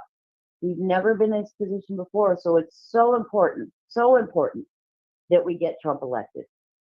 I agree. Get people After registered, Charlie, man. you only got Register. 2 left. You got Delta and Echo, and we do not want to go to Echo because then somebody's going to be pushing a button. Then we have to call Chuck Norris. Chuck Norris. Yeah. No, My VP picks, now that you brought it up, my 2 VIP picks, I think he's going to go with Tim Scott or Mark Rubio. I like Rubio. I love Rubio. But there's a problem with their they can't be from the same state. Rubio's from Florida. Right. That's a But problem. they said he could still pick him. I can't remember who said that, but I believe that those are also Mark Levin's 2 picks also. I don't know. They also say that they're going to replace Biden, and that ain't going to happen. That's not how it It's works. not going to happen because I also found out from Mark Levin that war chest he has cannot be transferred to anybody else. All that money can't be transferred. The Democrats are above the law anyway. Remember, they have their little thing. They go, oh, no one's above the law. Well, they sure try. Supreme Court kind of kicked their asses and said, yeah, you can't do that. And then, of course, AOC goes into a now tailspin. Pocahontas is saying that she wants to stack the court. So, Well, that was what they wanted to say. They were saying that when Trump was in office, that they wanted to stack the door. They wanted to make it bigger and expand it. And of course, they said no. And now AOC, the bartenders running around saying, I'm going to impeach the Supreme Court. You can't impeach the entire Supreme Court. You can impeach a person on it. And you know when the last time Supreme Court justice was impeached? No clue. 1805. Wow. And in the House of Representatives, they impeached him. It went up to the Senate, and the Senate said, you're out of here. Get out of here. 1805. Google it up. Check it out yourself, man. Yeah, that's the last time that they messed with here's the Democrats thinking they're above the law because the judges ruled constitutionally on against them. And now they're in like full panic mode. Well, right, because they're getting dealt bad information, not bad. They're getting bad news, and what's the last one? Bad news. Bad news. Well, guess what I found out? Our Democratic state representatives, Mr. Bizarro the Clown and Mursky and Harkins, they're so smart that I did some research. And their turbines they want to put on the lake, they cannot do legally because we have a treaty with Ontario that we would not put in any turbines in the lake. So legally, they cannot be put in. But when you have a Democrat governor and his henchman is a Democrat, the state reps are Democrats, they're above the law. They say they're not. Nobody's above the law except for them. So, I mean, I get it. I talked to Mursky about it. I said, this is dumb. It's ridiculous. Come on. Why would you push this? He goes, well, Kurt Sonny started it. Okay. Well, then finish it and kill it. Nobody wants it. It's bad. The people aren't buying this green crap anymore. And you're not going to screw up our lakes. We're finally getting to the tipping point. We're making them better, cleaning up the mess that we left in there. And then now you guys want to potentially ruin them again. I'm not going to make any money off of it. My electric bill's not going to go down. So why would I support it? And you're my rep. You're my rep, and I don't support federal solar panels they put down at the beach. It'll take 60 years before we make enough money off those solar panels to pay for themselves, but they die in 20 years. If they don't get, they don't get hail or a tree or something else. I mean, putting it on a parking garage roof, I'm like, okay, I get that. That was kind of tactically a cool place to put it, other than like we were talking about earlier, where they cut down entire forest to put solar panels in there. It's like, I can't comprehend how dumb that really is. But hey, what do I know? But then they want to have all these Greenpeace things. Well, we need to plant more trees. Okay.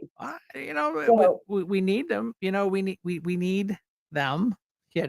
We need the trees. Get oxygen from them. We kind of need that. All I need is to breathe. The other real quick thing I want to remind people is the last day to get people registered to vote is October 21st. And the last day to get people a mail-in ballot is October 29th. So guys, we're right around the corner. TikTok. tick, tick, tick, tick, tick. I want to thank everybody who showed up for our debate party.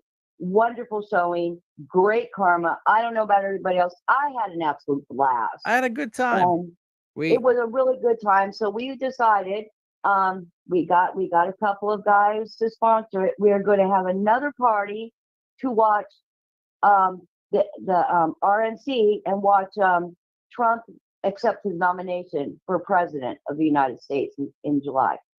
So we will get further information to you guys. Can we do it at And- calamari's and just kind of rub it in the Democrats' noses? Yes, That was yes, so that's another fun. thing. The people at Calamari said we were the best group they've ever had there. Well, they made some money. And, you know, I saw the tip jar. They took care of the bartender. I got that. I got Yes, that. we took care of her, but this is the best part. She was so excited about watching that debate. Before I left, she goes, "Can I have some mail-in ballots?" Oh, there you go. I said, "Absolutely." She didn't want a few. She took a big stack, like the one I gave Stan. Poor Stan, he asked me for a few. I said, "Here's 50." You know. And another great thing, when you guys see Brian now, I'm going to get him to him tomorrow. He will have Trump stickers for everybody. So we can't get the signs yet; they're not available. But he'll have Trump stickers and he'll have goodie bags for everyone. And I got So- Dave McCormick stickers. I'm gonna someone who wants to bring the car over, I'll sticker their car with Dave McCormick stickers. That's how many I Right. got. And I So- don't know if Pete will appreciate that, but hey, why not? Why not? We got plenty of Dave McCormick and Trump stickers for everybody. We have goodie bags with information. Right. And if you give us your name and telephone number, if you bring back a filled out mail-in ballot application, when the Trump signs come in, if you leave your phone number and your name with Brian, we will get you a Trump sign as soon as they come in. It'll probably be after the RNC. That's when the free signs will be in. We will get you a Trump yard sign, but you got to return us a filled out mail-in ballot application. Yeah, That's the deal. Yeah, I got Stacey Garrity yard signs. I got Dave McCormick yard signs. You know, just see me at an event. I'm like a bad rash. I'm like everywhere. So I have Right. them in the police car. I'll put when I get the Trump stickers and I got the I Dave think we McCormick have sticker. some Kelly too, don't we? I've got. Next time. I'm Do you have sorry. enough I got Kelly? Mike Kelly. I got a handful of Dan Laughlin signs. You I know, can ready to get you more go. of those. Yep, I And got some of if those. anybody would like a Dan Laughlin t-shirt or a Dave McCormick t-shirt, please let us know a size and we will try and get those to you guys. It's so important, you guys, that we save our country, we save our county, we save our city, and we save our kids. And it starts with this voting. And if anybody has any questions about voting or any of the candidates, you can go to a great website. It's chock full of information called swampthevote.com. There you go. I Yeah. put it on Brian's website, on his boots on the ground in the comment section, all three of these sites, if anybody has any questions. But like I said, I know you guys are all out there. You're talking about Trump. You're engaging people. We can't thank you enough. Sign up for Trump Force 47. Get your just rewards. Yeah. Get that t-shirt. Get that T-shirt. patch. Get that hat. Get your VIP passes, and we can all go to the party, have a great time. And I think I've used up enough of your time. And let's get that bocce ball court, Brenda. That's a great idea. I know, And Dean. don't forget, August 18th, Trump train. It's going to be fabulous. And there is a rumor that Trump might be coming to Butler next month. If he does, I will get you guys the information ASAP. Nice. Thanks for all the information. You're always welcome. You know, you always come to the show with tons of good information. And then Stan Williams typed in the room and I put it on the main screen. Matt's fundraiser is July 19th at the Colony. I think it's like 5 to 9. I think it's 5 to 9. Yeah. That's what I heard. So yeah, but Yeah. no, thanks for calling in, man. We appreciate you.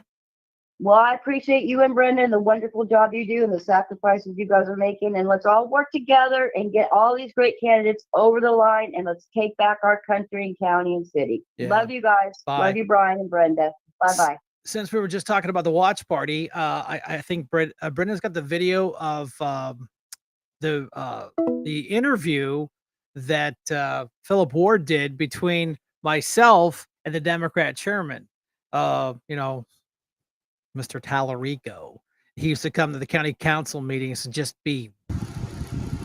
Go ahead. Members of both parties here in Erie are reacting to this first presidential debate with watch parties being held in downtown Erie. That's where we'll find our Philip Ward. Philip, what are voters telling you tonight? Well, Mike, we've been talking with both sets of voters, both Republicans and Democrats, and they know that being here in Erie County, it is so crucial and important for the candidates to reach out to those independent and undecided voters. Well, some of the men that we talked to tonight on both sides of the aisle say their respective candidates did just that. President Biden's the adult in this election. He tells people what they need to hear, and he does the job. One example is his leadership on the PACT Act that benefited us veterans. I think the big issue, and will be the issue, is the economy, especially as it relates to Erie, and what needs to be done to move forward. Still early in the campaign, but I think a lot of those topics were addressed tonight, and look forward to the rest of the race. And Mike, the two men that were responsible for the watch parties that literally here in downtown Erie are just feet away from each other. Number one, Erie County Democratic Party Chairman Sam Tellerico joins me now. Sir, how did you think the president did tonight?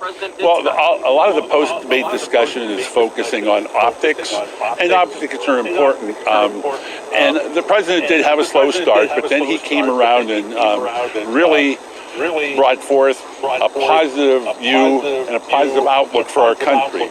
His opponent, the total opposite. He has a dystopian view of America. He doesn't like America as it is now, and I think that's disgraceful. Former Erie County Council Chairman Brian Shank joins me now. You had a Republican watch party over at Calamari. Sir, same question goes for you. Former President Trump, what'd you make of his performance? Of course, I would have my own opinion on this. You know, we knew what we were coming to when we had this. We knew Trump was going to be well-oiled. We knew Biden would do his Biden little step stutters. And of course, if you really want to talk about the optics, let's look at who took the first swipe at who tonight. And it was, Biden taking a swipe at the former president. And we totally expect that. And that's how the game is going to be played. But, they were well rehearsed. They both had their answers right. And of course, Biden likes to stutter step through all of his presentations, and we weren't disappointed in that area. So, I think it's going to be a draw, really. Okay, fair enough. Chairman Tellerico, we heard from the voters there, and they said that they think Biden and Trump reached out into the middle, undecided independent voters. What say you to that, sir? Well, I didn't see that at all. Joe Biden was so strong on policy. He answered the questions on policy. Trump had to go back several times and re-ask the questions about policy, and Trump refused to answer. Number one, on Roe v. Wade, he had no answers. He's satisfied with the status quo. Joe Biden will protect women's rights to choose and rights to choose what happens to their own lives. What do you think about you, Mr. Shank? Did Trump reach out to the middle? Absolutely. And we can argue about Roe versus Wade all day long. But right now, as a former Army veteran, I'm worried about the security of our country and an open border with the fentanyl crisis. When I was chairman, I was on the task force for the opioid problem here. Here comes Erie on top of another list. And what is that? The fentanyl problem. And that goes right back to these open borders and the failed policies of this administration. Gentlemen, thank you very much. Really appreciate your time tonight. All right, Mike, we're going to send it back. You in the studio. Remember, the second presidential debate comes up in September, but the conventions are coming, and it starts in July. Next month with the RNC, we'll have total live coverage of that, as well as the DNC in August. All right, Mike, from live on State Street, I should say. Philip Ward, Erie News Now. So yeah, that's we played that because we want people to realize, the Democrats just stay right in step. Roe versus Wade, that's the only argument. We knew this was going to happen, and they have not disappointed us. That's all their talking points are. Tallarico, the trained monkey that he is just saying what the Democrats are telling him to say. I don't use anybody's talking points but mine. Me, myself, and I. As I stated, as an Army veteran, I find the security of this country priority one. But the Democrats don't give a shit about that. They don't care about the security. Why did they just let 10 million plus people into this country unvetted, unchecked, make sure they're healthy, make sure they're not carrying any diseases? They locked us down like inmates during the scandemic, but they just let 10 million people, you need to stand up and say, no, enough is enough. When they allow illegal, and I will say illegal every time, immigrants to physically bum rush our border and take entry into our country by force. They just didn't sashay themselves in there. They basically just took their way in there. They physically ran over our soldiers at the border. Well, rules of engagement are very simple. They're not allowed to be fired upon unless they get fired. They're not allowed to return fire unless they get fired upon. Basic rules of engagement. And I totally get that. And they arrested them, and a judge lets them out the next day. You can invade this country by force against our military, and the liberal Democrats don't give a shit. Well, you better start, boys and girls, because if you don't think they're not in Erie, they're here. They are here. Look at the problem they had up at Summit. Well, until they got caught with their hands in the cookie jar, bam, they were gone. They showed up in the middle of the night. They left in the middle of the night. The question is, do you think about the city of Erie more money to the 30 to 40 million municipal bond back the development? It's ridiculous. They piss and moan about money. They're broke, so they get into this writing bonds for private ventures for more illegals. If they're going to help the homeless, I got a problem with that. But all this is going to be a warehouse for more illegals that they dump into this city, and sniffy Rainbow Joe sits down there and welcomes with open arms. No, enough is enough. Until we actually figure out a way to stand up to these people in the city of Erie, you people that live in Erie, you need to get out and vote. You need to vote these people out of office and get rid of them, because they are ruining the city. You heard Dean Pepicello here on this show say Erie County's population is dwindling, the city of Erie's population is dwindling, and all Rainbow Joe wants to do is bring in more immigrants, illegals, to kind of bump up his numbers to get more money in there. No, because I was watching a congressional hearing. They were talking about all the benefits of bringing illegals in here, and they make all this money. And the guy goes, "Do you realize it's basically a 10-to-1 loss? For every dollar they bring in, we lose 10." And it was just ridiculous. How they're treating all this, and it's absolutely ridiculous. Brenda, you got some more videos? Were you able to get the video of Joe with the black guy, with him rubbing his arm? I don't know if you got that or not. It was just creepy. And the guy looks down and Joe's rubbing his arm. The guy standing next to him is in shock. The guy standing next to him has to turn away because he's laughing, because Joe was correct. He was shaking a guy's hand and rubbing his arm. I'm like, what? But throw up another video. Whatever you got. I was not able to get that one. It was not downloadable. I understand. But before I put up a video, I just got a message. Saturday, July 13th, 5 o'clock, Butler, PA, Donald Trump is holding a rally. Oh, cool. Yeah. Well, just type that into your little information bar there. That's okay. Mine.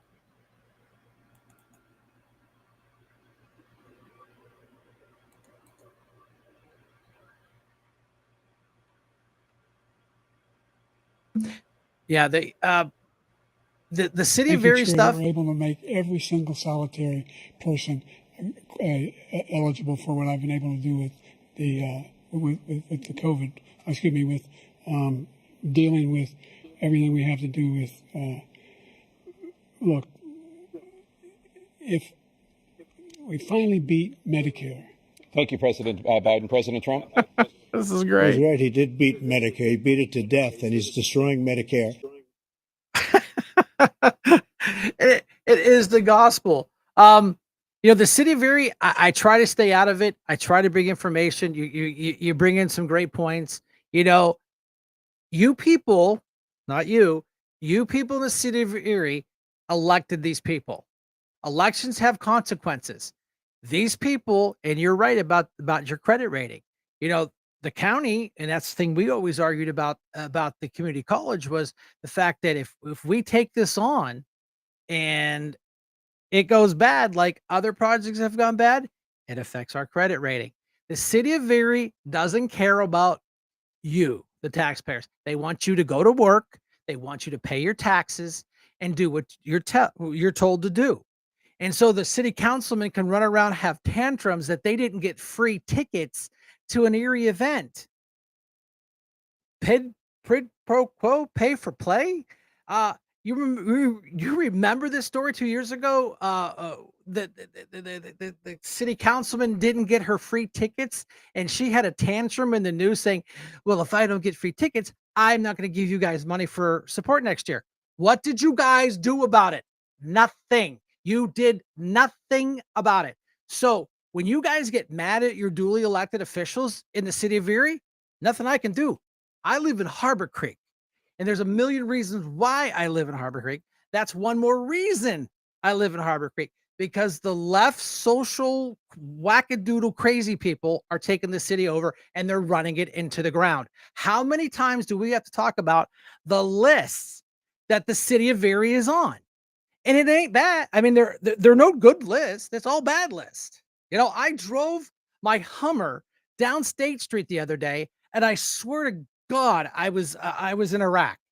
That road is so bad. Why would you come down there? Why would you drive your car down there? I don't go down there unless I absolutely have to. The roads suck. The State Street is supposed to be the center of town, but it's a war zone. I understand they've had a lot of constructions. Fix it. Fix it so people want to come down there. Fix it so it's not the rape capital of Pennsylvania. Fix it so it's not the fentanyl center of Pennsylvania. Fix it. You people won't fix it by voting these people out. Let's just stand on the side of the road and throw rocks at cars so they slow down. Chuck Nelson, are you crazy? There's some wackadoodle that will probably do it. Not my problem. I was a county councilman. I did the best I could for my district. We got the money to fix their sewers. But Copeland, all he talks out of his furry face is, we need to put more money from the county into the city. How many more millions of dollars are you going to rip off from the county people to pay the city of Erie? And he's a known socialist. But you people vote these people in office. I don't care. Not my problem. You fix it. I can't fix it. I can't vote the mayor out. I can't vote Chuck Nelson out. I can't vote these left-wing wacky people out of office. You do. I sit back here in the creek and enjoy myself. But it's fun when the left threatens me on social media to come to my house and have vandalism against my property. Go ahead. Got you on camera.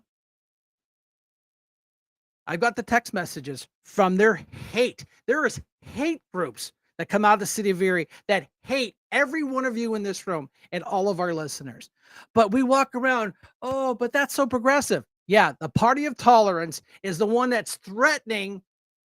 They want the president to take out Trump. There's this, I won't even mention Crazy Harry's name. He goes, well, since the president has immunity, why doesn't he just activate SEAL Team 6 and take out Trump? By God, there better be SUVs at Harry's front door, but there's not going to be because Harry is Biden's little buddy. He was invited to the White House because he's so progressive. Stand up, vote these people out of office, stop taking their shit, because you know what? I won't do it. A story I can't. I tried to validate it that the president of Ukraine's wife got a $4 million Bugatti. Look it up, Google it up, fact check me if I'm wrong. I'll say I'm wrong. So yeah, I mean these are the reasons why we do the show. We talk to you people. We tell you to take your Trump mail-in ballot. Put the application. You don't like that one? Get the official Pennsylvania one. I have handed out stacks of these because people are pissed off. I have people that stop and say, "Oh, I've never been registered to vote because I don't like politics." I won't mention my neighbor's name, but I tell you what, I wanted to choke him the other day. He was like, "Hey, Brian, can I get a mail-in ballot? I'm not registered to vote. You're 67 years old. You're not registered to vote. Double shame on you." He sat there and told me, "Nope, I'm not doing it." And I said, "I don't want to hear your shit then. When this goes bad here in a couple months on this election, I don't want to hear it. I don't want to hear it out of your pie hole because you didn't do shit to stop it." I'm 61 years old. I'll be 61 here in a couple of days. And I'm tired of, but I go out, I talk to people. It's very positive. I could have 25 people beep, one flip me off, because the party of tolerance. Hey, Mark, thanks for coming in, man. Nothing misses at cars. Yeah. Is illegal in the state of Pennsylvania. Harry is a sissy and a joke. No, so Trump rally, July 13th, 5 p.m. Doors open at 1 in Butler Farm Show, 625. It's on the main screen here, folks listening that don't have the video. We'll put it in the room and it's right here. So Brendan's got it on the main screen here. But and I get that, Anna. You're absolutely right. But guess what? They are above the law. Until the Supreme Court comes down and says, you're wrong. 6-3 vote that says the president has immunity. We knew that 40 years ago, boys and girls. This isn't new news. It's the same Constitution. It's the same set of rules. But the Democrats just keep trying to interfere with this election in every step of the way, every breath they take. That's what they want. This whole thing has been about taking Trump out because they know he's going to kick Biden's ass. And I can't believe they were that dumb to put Biden on that debate. But then you think about it. Were the handlers doing that on purpose to show the people how bad he really is? I was out Harbor Creek. Nice lady stopped over. She goes, "Hey, can I get a picture of Trump?" "Yeah, sure, no problem." I said, "Hey, all I'm asking is a minute of your time to talk about getting a mail-in ballot." She sat there and talked to me. Lady drove up. A lady, a female, a woman. I'm assuming. Looked like one. Said, "Hey, that's pretty cool. I sure hope you have a rope around his neck so we can hang Trump." Whoa, let's be really progressive and let's be really open and diversity, equity, inclusion, and make sure that we treat everybody the same. Let's hang them. We got Harry talking about having him executed, and now I got some crazy lady out here in Harbor Creek saying he needs to be hung.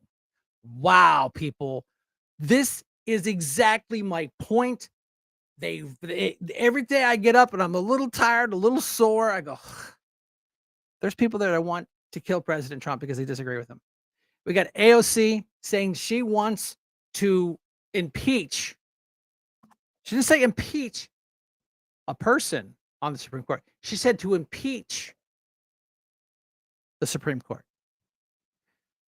I hope the lady that's running against her kicks her ass and she can go back to bartending, because the minute the left doesn't get their way, they have a holy hissy fit. Holy hissy fit. Brenda, you got another video for us?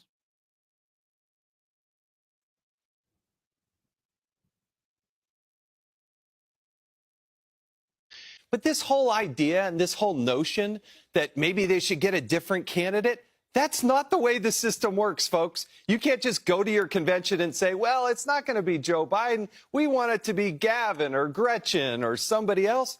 That's not the way democracy works. And for the party that says they want to save democracy, that's not the way our system real works. Quick, Jason, you're telling us, and we talked about this before we came on camera, even with Joe Biden's participation, most people say, well, the problem is Joe Biden would never give it up. You're telling us, even if Joe Biden said, okay, you're right, I'm not doing well, I don't think I can win, they can't switch out names on ballots. No, it depends on the states. elections are not run by the party. They're not run by the federal government. They're administered by states. Each state has state law. Once you go through the primary, once you go through the caucus, you have to follow that law. Now, I work with the Heritage Foundation and the Oversight Project. We started looking at this about 4 or 5 months ago. And what you find is there are about 16 states that, short of death or a note from a doctor that says you're incapacitated, you're still on the ballot. In California, even if you die 7 days after the primary, which is long past, your name remains on the ballot. And it doesn't go to Kamala or somebody else. Wisconsin, Nevada, all of these states, they're very pivotal, but you can't just say, we picked the wrong person. We got to go with this other person. His name will not, you can't put somebody else's name on the ballot. So you're saying, okay, Wisconsin, we know, is one of the most critical states in this election. In fact, it might hinge on that state. You're saying that Joe Biden's name is going to be on that ballot no matter what Barack Obama or Schumer or any of these power players say? That's right. They can't just take it off. Think about this. Even RFK Jr. They have to change the law. They have to change the law. They have to change the law. But RFK Jr. is struggling to get on the ballots. Part of the reason he didn't qualify for the debate, I believe, is because his name isn't on enough ballots to even potentially win the presidency. So what do they miss? So let's go back to the New York Times. Okay, this is what they're writing, Jason. As it stands, the president is engaged in a reckless gamble. There are Democratic leaders better equipped to present clear, compelling, and energetic alternatives to a second Trump presidency. And it wouldn't just be the New York Times, as Pete mentioned earlier. We all watched the freak out on Thursday night on CNN, on MSNBC. What are they all missing then? Why do they think this is a viable suggestion? Because they didn't look at the law. For the party that touts, we're all about democracy and saving democracy and we like the rule of law. Well, maybe you should have gone and looked at the law, because you can't just simply swap these people out.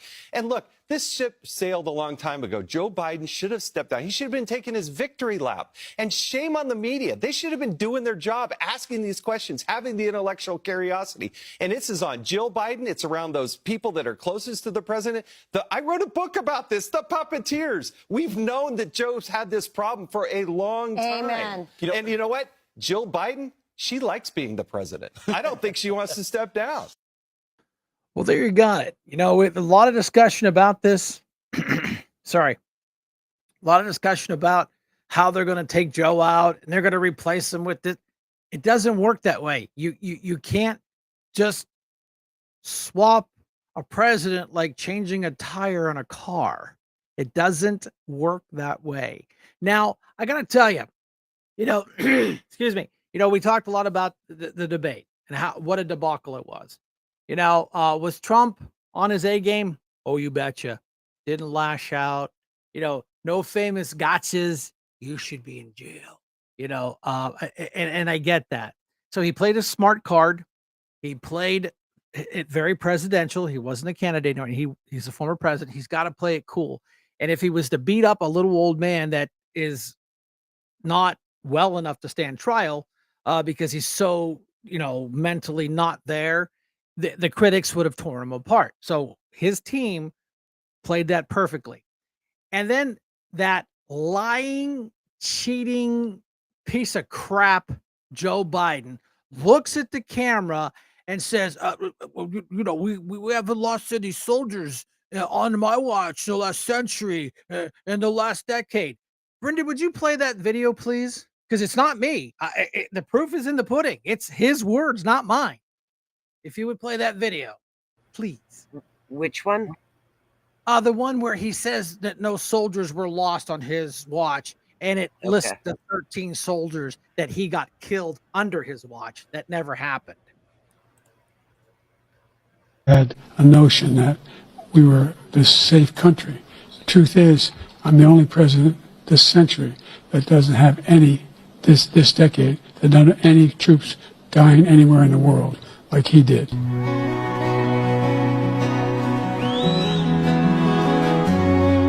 You're reading this, my mama's sitting there. Looks like I only got a one-way ticket over here. I sure wish I could give you one more kiss. War was just a game we played when we were kids. Well, I'm laying down my gun, I'm hanging up my boots. I'm up here with God and we're both watching over you. So lay me down in that open field out on the edge of town. Lord, my soul is where my mom always prayed that it would go. If you're reading this, I'm already home.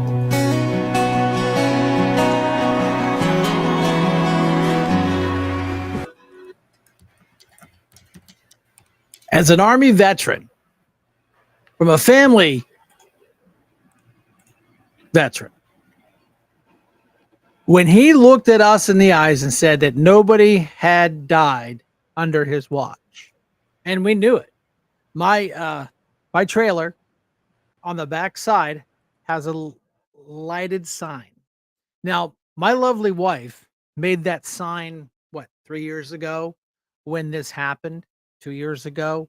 She did it on her Cricut. She had to sit there with a little pick and pick out the little O's in the eyes, stuff out of it by hand.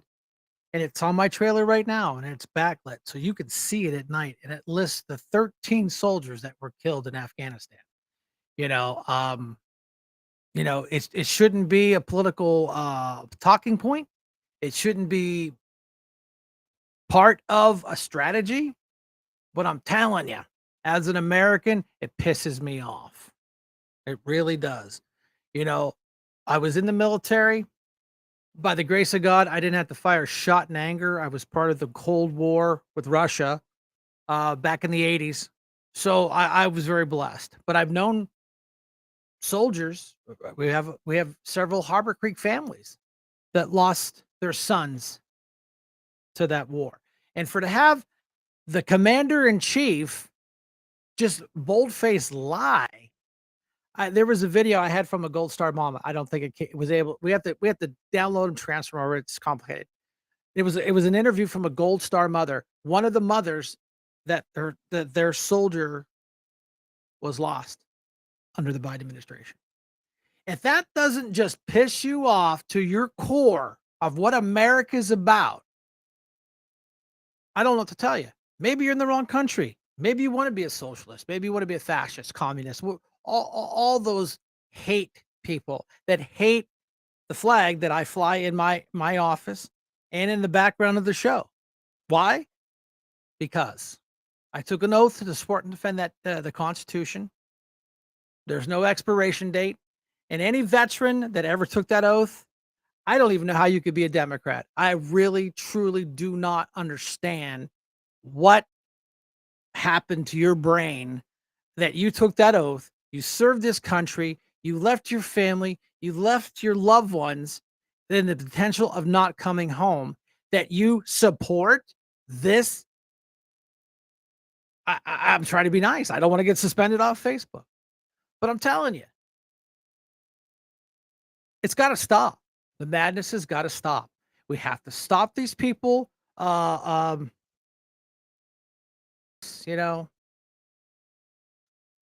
we just keep bringing them back in. We keep voting this philosophy of socialism.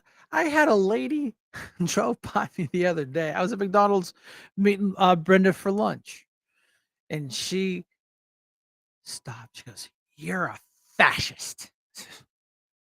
I'd rather be a fascist than a communist. It's the only thing that come off the top of my head. When you're standing there, across the road, and she screams it at you the first thing.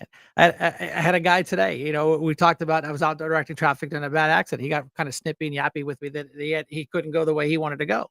He said something. Of course, they're cowards. They won't come to your face and say it to your face. It's like whenever I get the little Trump haters, they won't come to my face and say, you know what? I don't like President Trump. I don't agree with him. I think he's not the best.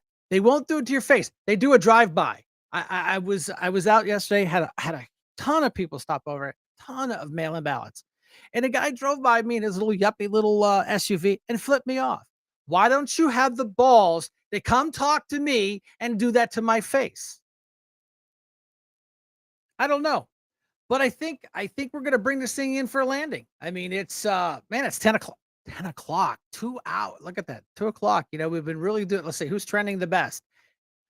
I always come up with X. X. Oh yeah, Brenda says she got like 2 more videos and we'll wrap it up. Go ahead, Brenda. Play it up.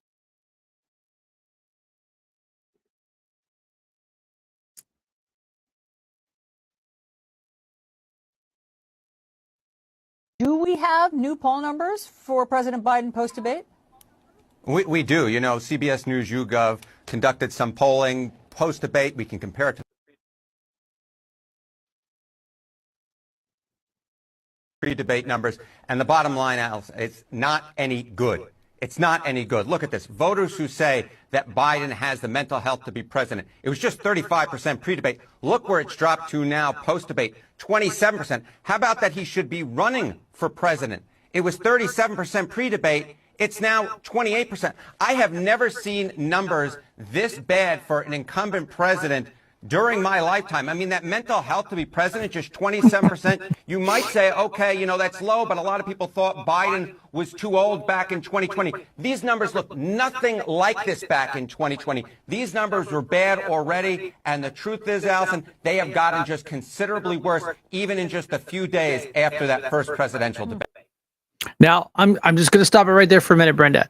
Now, everyone's like, well, you just get your stuff off of Fox and Fox all da da da da da. I want you to see the little red tag on the right-hand bottom. Who is that?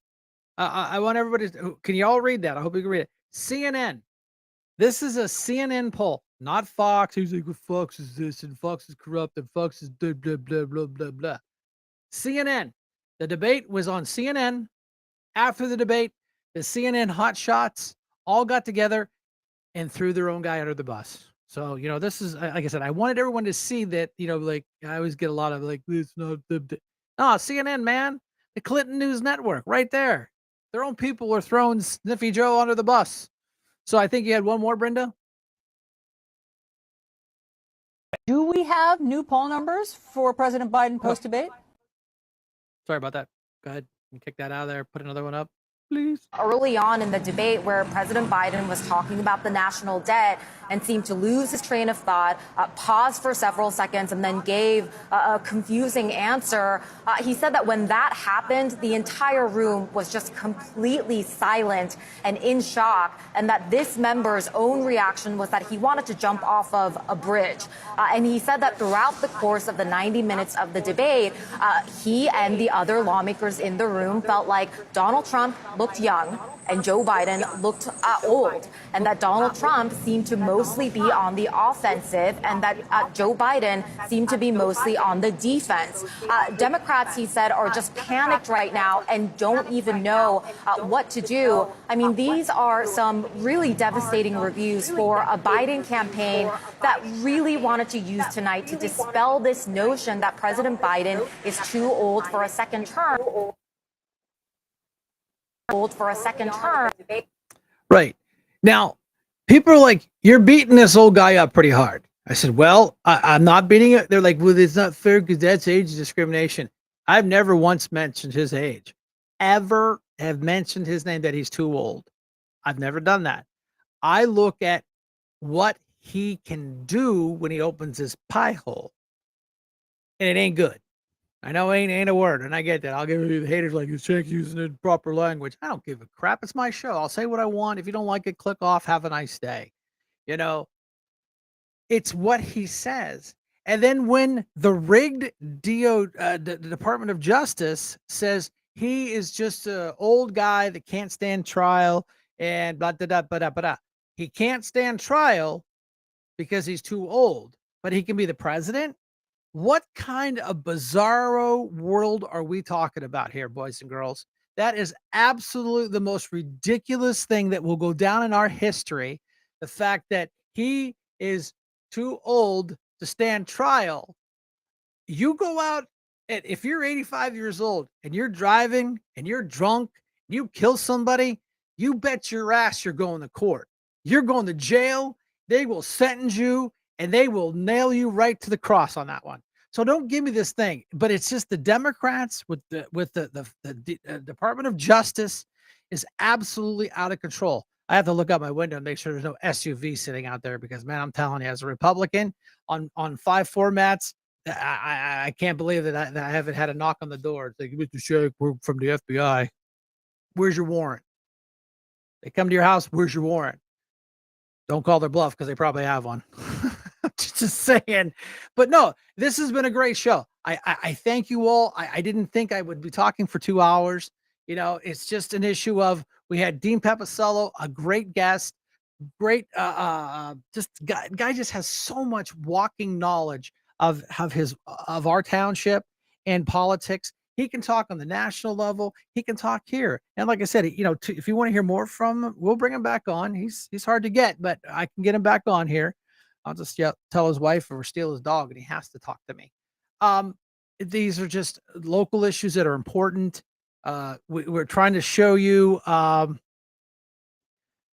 yeah, gotcha. That's fine. Just give me a minute. But yeah, so this is the whole intent of the show. We have no sponsors. We have no timelines. We don't have to take a break at 8, at 9 o'clock and 9:10, 9:20. You know, some of these. I'm not picking on Joe Natale any way, shape, or form. I like Joe. I respect Joe. Great show. Great local conservative. You know, but he has to pay the bills. It's a business. I get it. But you go some of these national talk show hosts, and they talk for 15 minutes. And an hour because it's all commercial. It's all commercial. It's all commercial. And I get it. It's a business. They have to pay the bills. They have to pay the FCC for these huge licenses. They got to buy all this equipment. You know, mine's just here. Hashtag live from the living room. So my neighbor Karen hates what we do. And that's fine. Hate all you want. That hate just eats you up alive, man. It'll give you ulcers. Because you know what? We used to be a country where we could talk, have a disagreement, have a cup of coffee, be a Democrat, be a Republican, be an independent, and we could all get along. And we could go, these folks, these men and women that we vote in to take care of us, we could send them down there to Harrisburg or DC or, all your local townships, and they all should get along because they're there to perform a service for us. It's just like, I tell Mersk, I said, dude, you work for us. Your Democrats rigged the system to take over Harbor Creek and dump all that Erie left crap into our neighborhood. We don't want it. But unfortunately, the gerrymandering was just absolutely disgusting. I saw our former guy today, Mr. Sonny. Drove by the accident down there and he pulls up and I'm like, oh, I know where you live. You have a nice day, sir. It was nice to see him. But Brenda, we're going to bring this thing in for a landing and we usually have an outro video, but there's a technical problem with it. So I want to personally thank you all for coming out. Please like and share. This information has to get out. If you need it, you need a ballot. You need to get registered. You want a mail-in ballot. See us. Get registered for Project 47. The Trump rally is July 13th, 5 p.m. Doors open up at 1 p.m. Butler Farm. Show 625 Evans City Road, Butler, PA 16001. You can come back and watch the show, get all this information. I want to personally thank you. I want to thank my lovely wife for keeping all the videos and sound and everything just working fine. I have a private chat. So other than that, thank you. Brenda, play the last video, please. Had a notion that we were this safe country. The truth is, I'm the only president this century that doesn't have this decade, that doesn't have any troops dying anywhere in the world like he did.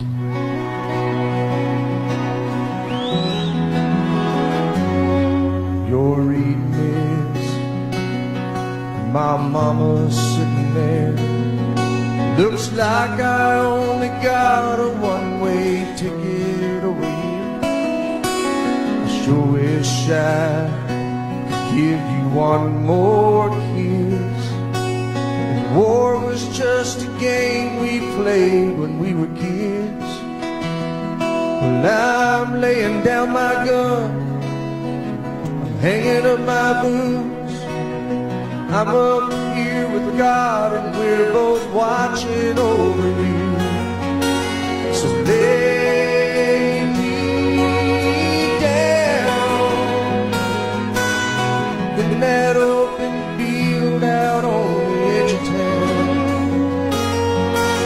And oh, my soul is where my mom always prayed that it would go. But if you're reading this, I'm already home.